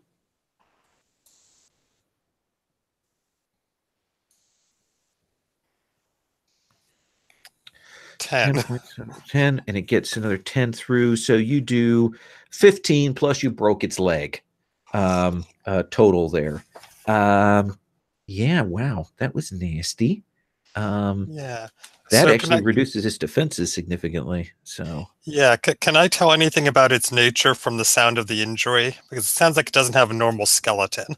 no, it does not. This is an unnatural, monstrous creature. You can tell you broke its leg because you hit it in exactly the right place, but you can tell that the force of your blow didn't do its full impact to it. But it is definitely going to be much easier to hit from now on, because you had halved all of its defenses, which was a sweet thing because it has really high defenses, and that's its big thing. Which brings us to Gisli, as these three. You'll hear that screech. You'll kind of the corner of your eye see this thing, and these three figures they start breaking out into a faster move here. In our direction. Oh yeah. And the one watch person that was that had stopped us, have they backed away? He's running. In the opposite direction. Yeah, running away. Golly. I hate to start throwing knives at those three guys or those three people before they've gotten here. It sort of feels presumptuous. I don't know. Presumptuous. Interesting. Is that too cautious a word? I mean, you could hold off. They are running with deadly implements towards your friends to the well and the monster that just came out of it. You have some suspicions. Gotcha. Okay. So then I'll draw my knives and can I make out any features? I mean, can I tell if one is more sort of deadly, let's say, than the other two, or are they too far away and it's too dark? I don't think you've got enough light here because nobody's lit any light sources to get a real good gauge on any of them being different. You know, then I think I would turn my attention at the thing coming out of the well. Okay. Then you want to throw a dagger at it? I do. Am I close enough to take 2 melee attacks on it, or? Yeah, you could do a move and then make that attack. Okay, let me do that actually. Okay. So here is the first one. That's a 27, and it explodes. So okay, you guys are gonna kill this. Not by too much. Only a 32. Okay, well, because it's halved for its defenses, 17, 32. Son of a bitch. So I need you to roll 2d6. Let's see. That's a 6. 6. So why don't you go ahead and roll your damage? Let us see. That is on page 2. 35. Right? I think. Yeah. No. It's on the first page. I think you've got your... Yes, you're right. Here it is. 2d6 plus 2, so that's a 12. 12, so 6, 29. So this first blow, you kind of charge forward, and as it's kind of falling because its leg got broke, you drive your blade right into its midsection and bring it across, and it goes in and cuts into its intestines. And ichor comes out, and it is bleeding. Gotcha. And then your second attack? Yeah, I just exclaimed, yeah, holy sheep, what is this thing? 20. Okay, so that will hit. Go ahead and roll location. Oh, so you don't need to roll location. Oh, yeah, you do need to roll location because it's that a 2d6 again? That is a d10 for location. Oh, a d10. Yeah. A 1. So you'll hit it in the head. You bastards. Why don't you roll damage?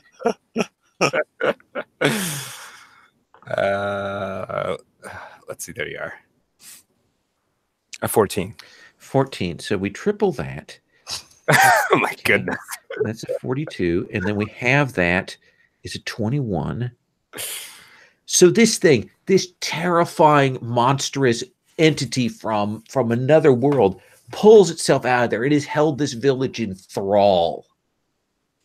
And then, boom, dwarf leg goes out. And then 2 stabs from you. And it's like, what's going on? Like, it's staggering from this. Ichor is going everywhere. And you see it like, it's like looking like I'm going to go back down in the well. Like that was not the thing that it wanted to have happen to it. Which brings us to Exith. Well, I think Exith's eyes get really wide whenever she sees a rock's, mighty blow that just severed the leg, and Exith's like, oh, I bring you guys along for a reason, and steps up and slays the beast. She's gonna strike at it with her sword. Make an attack roll. You could still roll a 1. That would be a delight for me right now. I know. I was just thinking that's what's going to happen. I'm going to do the 2 attacks, but I'm also going to do the called shot to the body. Okay. Right. So let's see. So it's a -1 for that called shot. Is that right? Okay. I rolled a 2, so that means it's an 18. Okay. So you just hit. Okay. So go ahead and roll your damage. Okay. I got 20 damage. So leg, shatter, tree limb, break. 2 shots from Gizly. Shook, shook.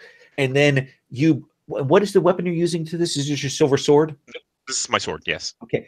and you'll just bring that into this thing, and its screech is cut off, and it collapses in a heap next to this thing, still spraying ichor everywhere, but it is dead. Arania, you see that magnificent triumph by your companions. There are still 3 figures who are approaching to try and do them harm. I think only the watchman will hear this, but he'll hear Aranya go, "Aw, you didn't get to be there." but only the watchman will hear that. No one else will. Absolutely. But I think she's not even gonna care what the watchman thinks. She's gonna take out a bow and just they're still running at my friends, so and their backs are kind of to me anyway. So I'll just take a shot at any of them. Okay, we'll take the shot. The last one rolls a 1, then it rolls a 10, then it rolls a 3. So it becomes that. Let's get your to hit roll. Yep, it's archery. Ooh, exploded. So let's see. It also fumbled downward. So so you're at a 29. Yeah. So why don't you roll 2d6 for me? That's a 9. That's a 9. So this first shot you do goes right into this thing's heart. Like you hit it right in the back, and it goes through, and it goes right into the heart. And it drops. It just drops to the ground. This last one just falls, collapses down. But before they've even had a chance to go, the big bad and one of these 2 grooms of the mountain are dead. So Gisley, one of these guys comes charging up at you, and he's going to swing with this sickle to try and hit you. So do you want to parry or do you want to dodge? I'll try to dodge. Okay. I've got a 16. 23. Okay. So he will take that first swing and miss, and he will do a second strike on you. I've got a 13 for that one. And again, comes swinging at you, takes 2 strikes with this sickle, does nothing. And Arak, this other one comes running up with this thresher, like a heavy stick, and is going to take 2 swings at you. Okay, I will dodge. Okay. So the first shot is a 19. 21. And the second shot is a 14. 24. 24 plus. Do I need to roll this? You don't even need to worry. So let's come back around Iraq. That monster's dead. Yeah. But these 2 clearly something wrong with them figures. You think poisoned or cursed or something, and definitely tougher than a normal person. Takes the 2 swings at you. What do you want to do? I'm going to swing back. I mean, it will be easier to diagnose them if they're unconscious. That is absolutely fair. Yes. Do you want to do a called shot or do you want to do a standard attack? I'll do the standard 2 attacks. Okay. So first, 24 plus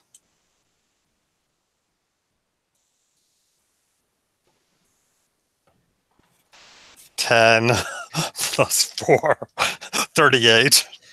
So how about those 2d6 for that crit roll? 9. That's a 9.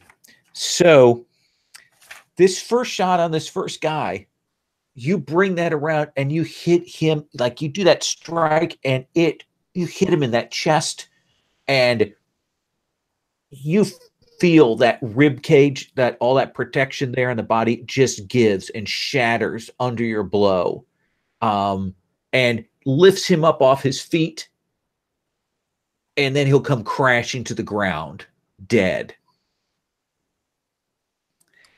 And your second attack? Okay, well, I'll swing at the other one then. Okay. This one did a little bit better. 19. Yes, you missed. One of you missed with an attack. It successfully dodges a single blow from you, even as its companion drops to the ground. Yeah. I mean, I was taken a little bit by surprise that the first one went down so easily. Yeah. I wasn't prepared to switch targets. Gisley.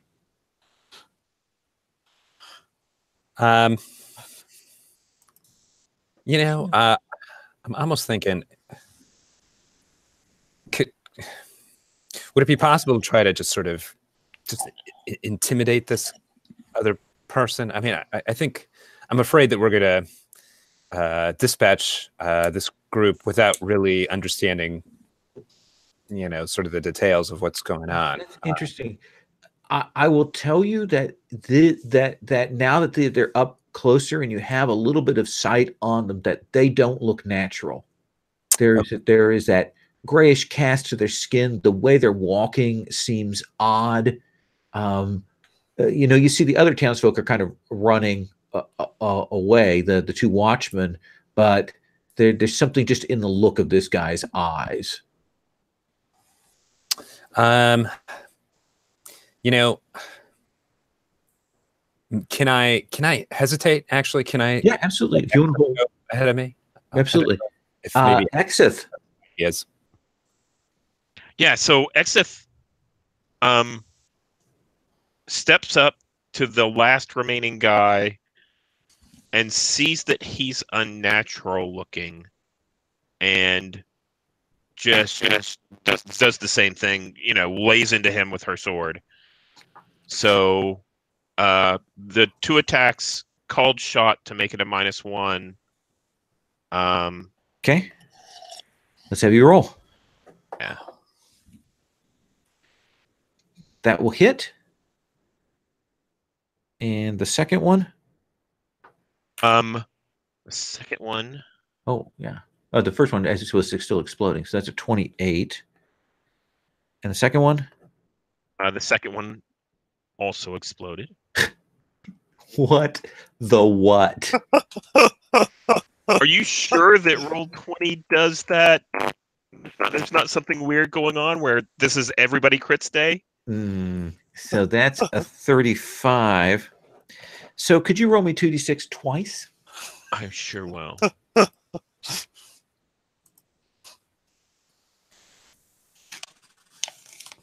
Both 9s. So the first hit on this person cuts him across the stomach. Kind of a sharp shot there. You can feel that his skin certainly has some of the element of the mountain to it. Is your blade doesn't go through as much as you wanted to, and you turn it around and you'll bring that second shot and it goes straight through his heart. And again, it drops dead. And then there's this kind of silence there in the out by the well in the square of this town. Gisley. So this is clearly the god that they were sacrificing to. And there's some unnatural things here. You've just killed all these things. The town watch are running off for the Thane's house. What do you want to do? Can I see the Thane's house from here? Yeah. Lights are still on. Oh, they're more on now, given the screech of this thing a few moments ago. All right. I guess I don't know. I feel like the time for subtlety is over at this point. I mean, is that fair to say, everyone? So I give a holler. I mean, I call out Thane Janessa. Yep. Just full throated. Yep. All right. Then let's step to that. I'm going to come to you in just a second with her. Arania, do you want to stay where you're at, or are you going to join the group over there? What do you think?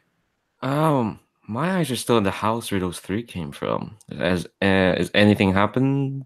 No, it looks like they were the only ones that were there. Okay, all right. So I think I'll join them, and I'm trying very hard to not look disappointed.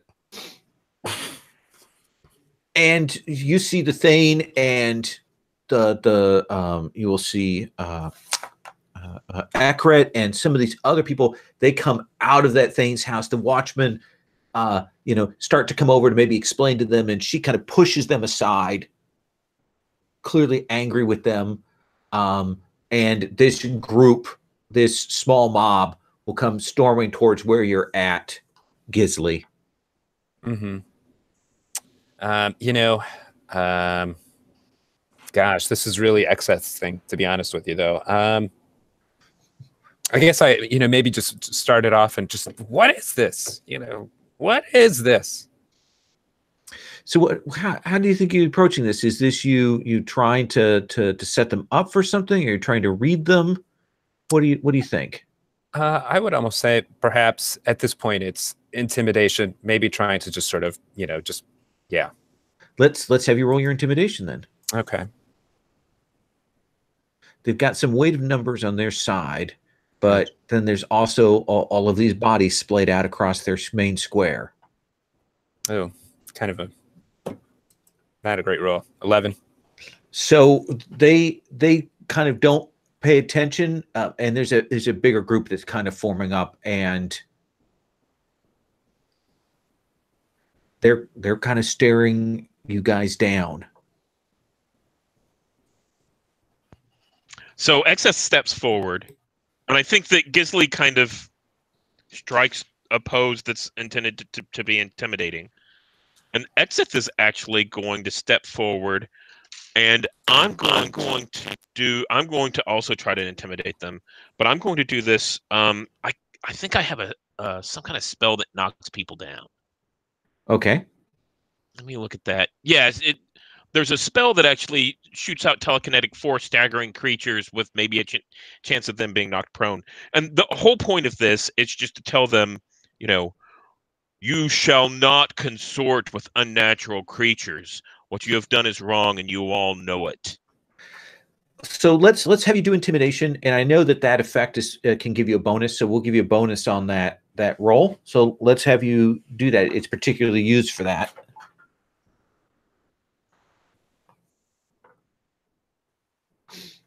So that's an 18. Okay. So tell me what that looks like. What do we see? So I think it's very similar to the what we see in the I think it's the Two Towers movie with Galadriel getting bigger.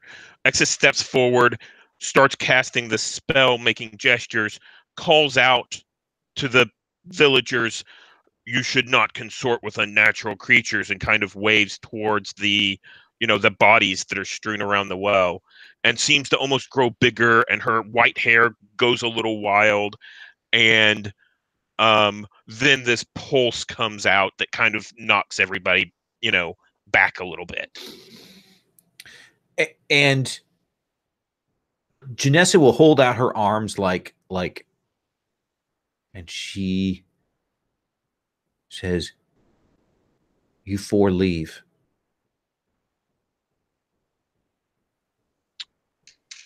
We will leave whenever we know there are no more unnatural creatures. What else are you harboring here? There is nothing else. Go.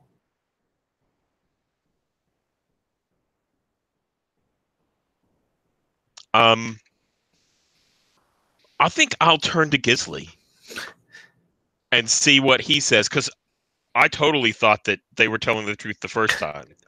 So I think Exeth turns and kind of glares at at Gisli. This is not angry. She is mad about the village lying and supporting these creatures. I don't suppose, can I tap into that sort of, lie detection again? Just try to sort of again deduce if you have a human perception. Go ahead. Or uh, deduction, either one. let's see. There it is. An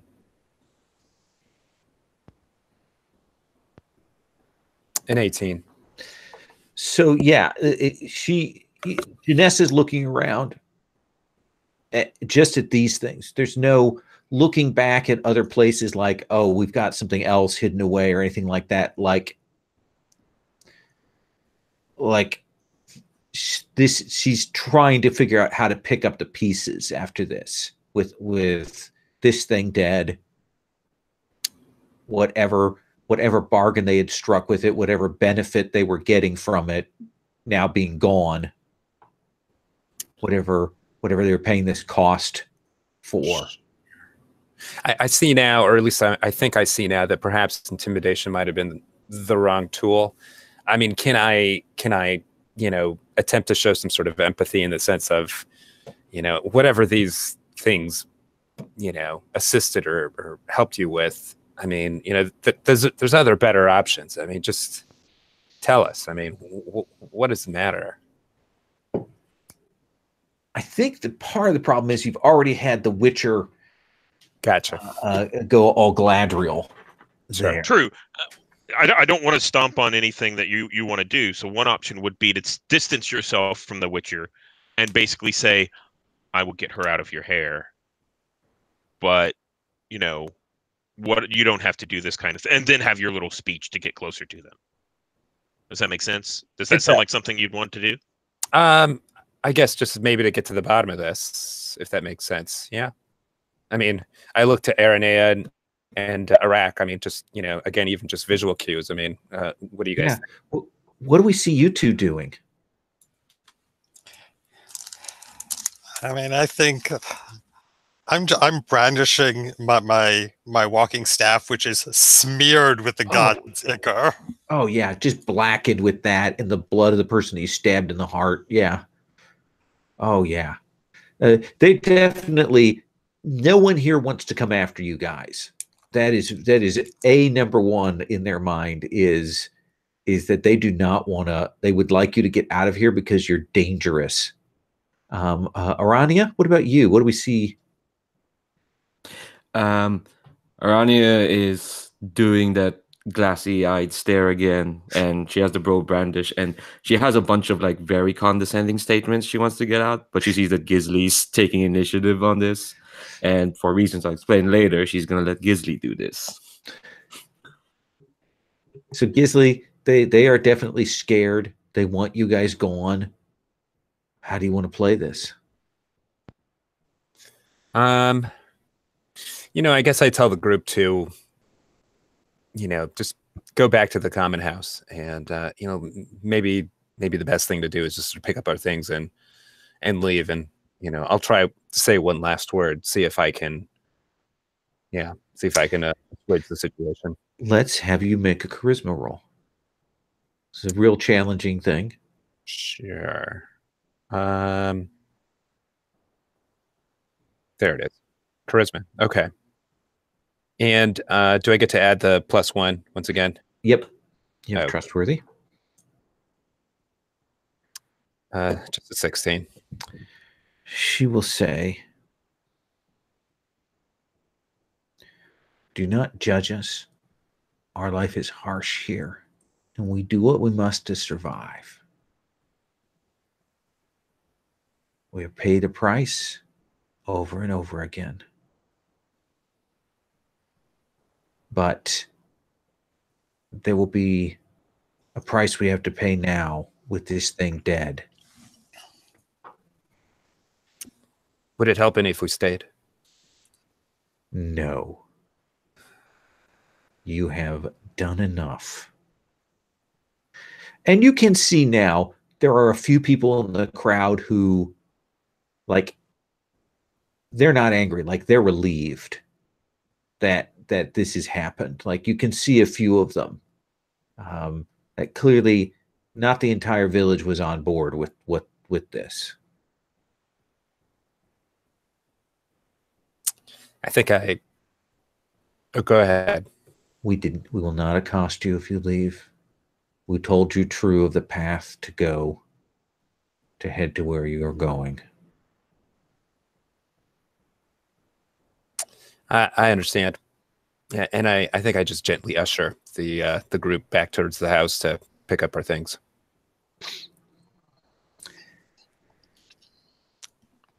I think there's kind of a moment as Exif leaves, she goes to like raise the common house, like set it ablaze or something like that. And I think we see this, torch, and she's mad about how this village has broken the pact and brought these unnatural creatures.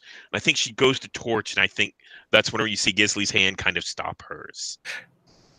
And she kind of looks at him, and that's whenever they leave the village.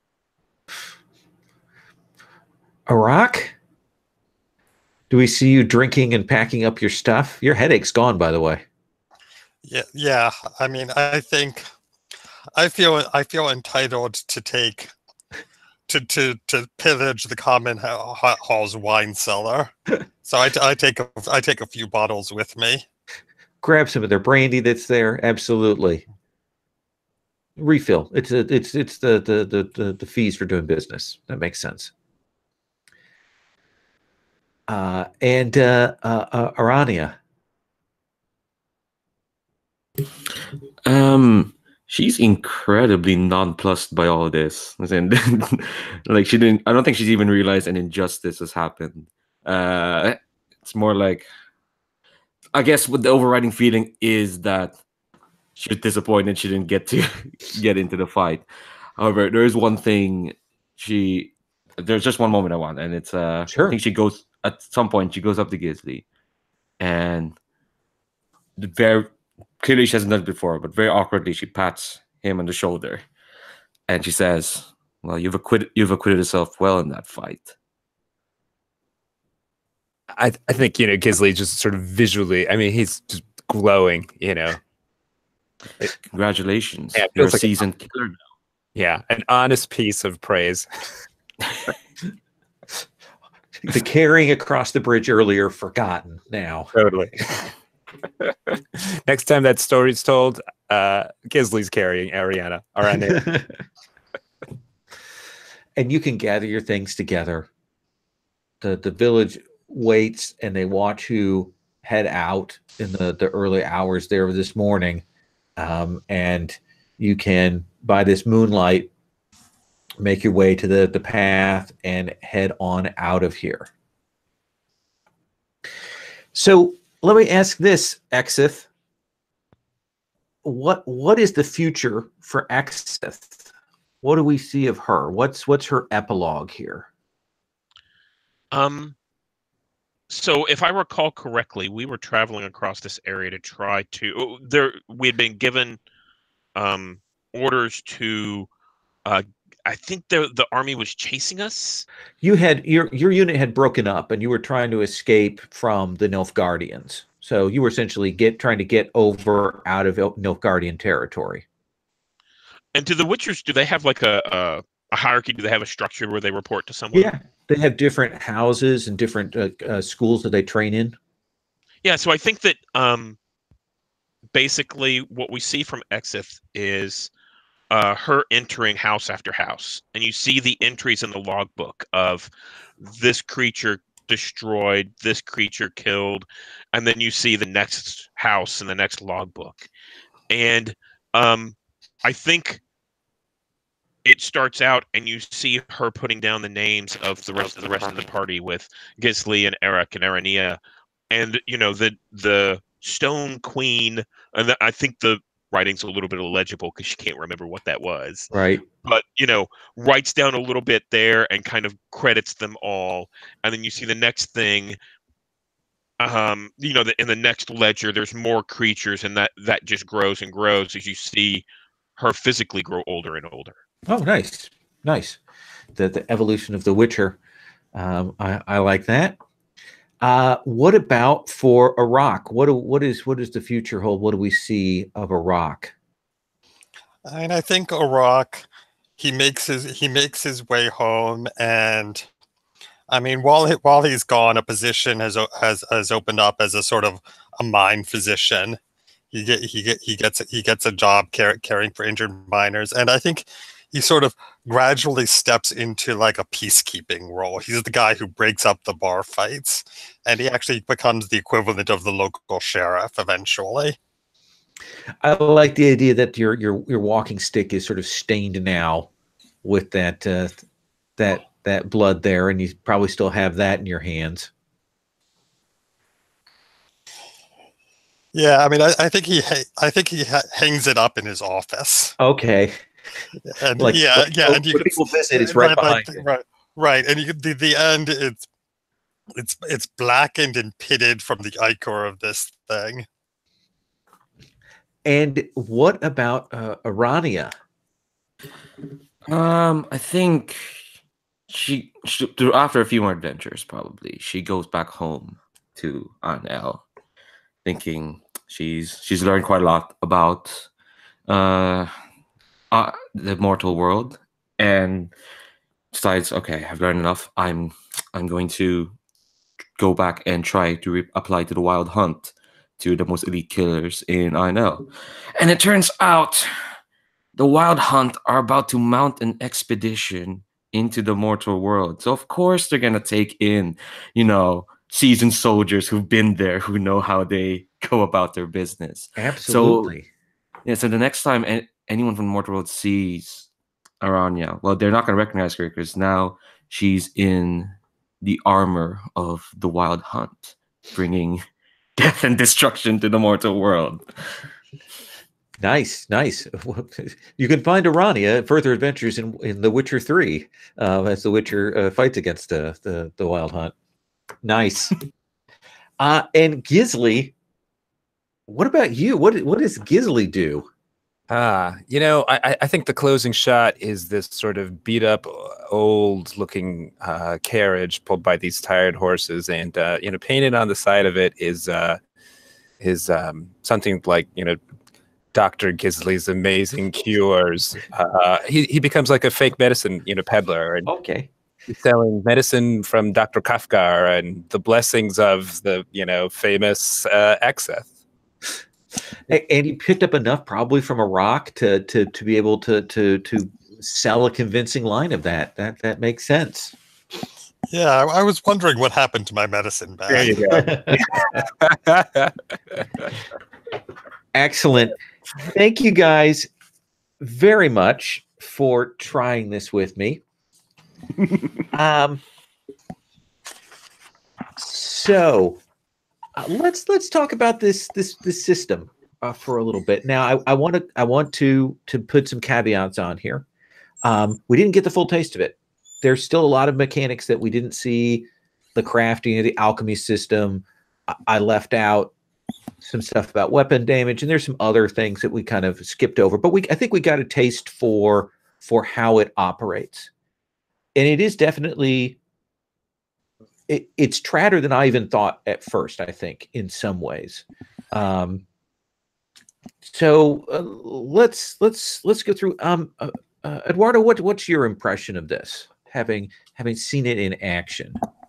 Yeah, I mean, I think your last comment pretty much nailed it. I know that you had prefaced it previously as being very traditional, but it sort of exceeded my recollection of trad games. And I can remember growing up with MERP and Rollmaster and the original Dungeons and Dragons. It's almost like the cousin of the, what is it, Call of Cthulhu's basic role-playing system, where you can be really great at scuba but have zero skill in swimming. And so how do you sort of like reconcile these, wonderful setting, but yeah, you just kind of get lost in the skills sometimes. No, I think that's a fair assessment. Leandro, now you know the setting a little bit better. What's your sense of things here? The thing is, I don't know how I can speak much to this system because, like I said, I I'm very new to role playing games. I think I skipped over trad gaming because like I can't be bothered to deal with that. So this is kind of like my first taste of it, and yeah, and even though you've stripped back quite a bit, it's still a lot, and I was almost treating these sessions kind of like, oh, it's a fun experiment. Let's see how we can grapple with this system and how it's going to fight against us, or in the case of tonight, work really well in our favor, which was amazing. So, but yeah, like in terms of the setting, I think it's very much because there's so much going on. There's so many systems. It does capture that whole grubby. You're not a D&D party tromping through the waste. You're dealing with crappy people or terrible monsters. It seems like if you have all the encumbrance and the weapon rigging and whatnot, it seems like it's a system that's really going to grind you down, and that is kind of appropriate to The Witcher, I guess. The sense, the feeling that it's generating. I don't think the game gets as bad as this. Like I've played like 15 hours of the game.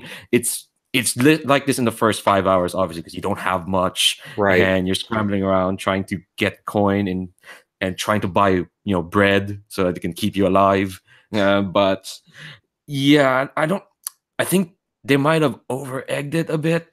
It is quite a lot. And you mentioned you're trying to replicate the game, but the thing is, the game it's a AAA video game, and there's going to be cushions to it eventually, and it's not going to get too hard.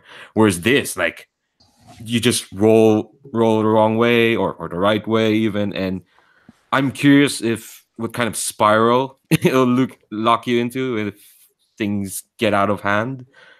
Yeah, but definitely, I think it's a lot. Yeah, and here's the thing: is I will say that first crit completely changed that fight, because very high defenses on that thing, and it was one of those weirdnesses. So strange. Such a strange set of rolls tonight. Steven? Yeah. I mean, I felt like this was the combat system. I prefer less crunch and more story in my combat system. So I guess I'm really not much of a trad gamer at heart.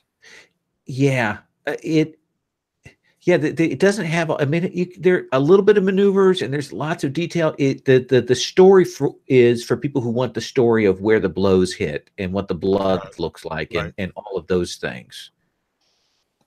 Right. And then at that combat where I got 3 double exploding die rolls in a row.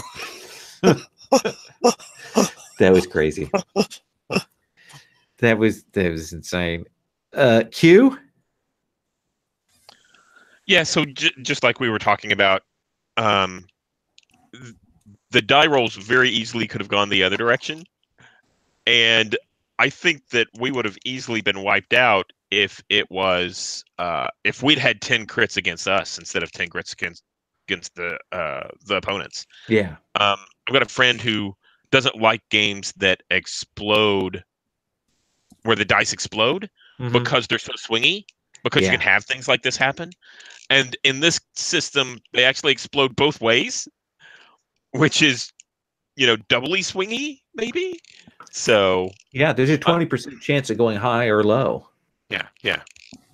I also found that during play, I felt very fortunate because, there were, the sheets in Roll20 have nice little dice next to them, and all I have to do is click that, and it figures everything out. And it made it so easy where I didn't have to know all of the trad trappings for this system. However, even in that, rolling to hit, then rolling location, and then rolling damage was long enough. That sequence was long enough. I would lose track of kind of what I was doing in the fight.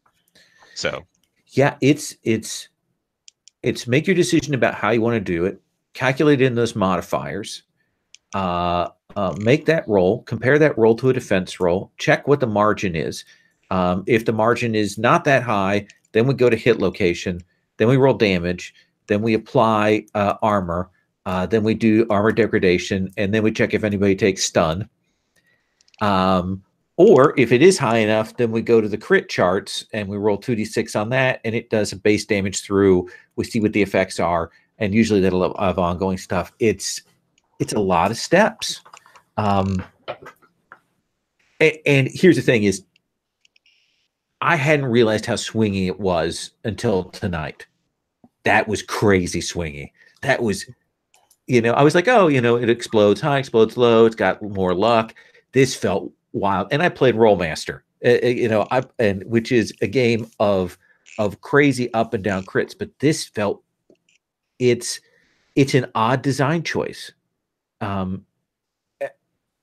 I think had this come out in the 90s, I would have loved it.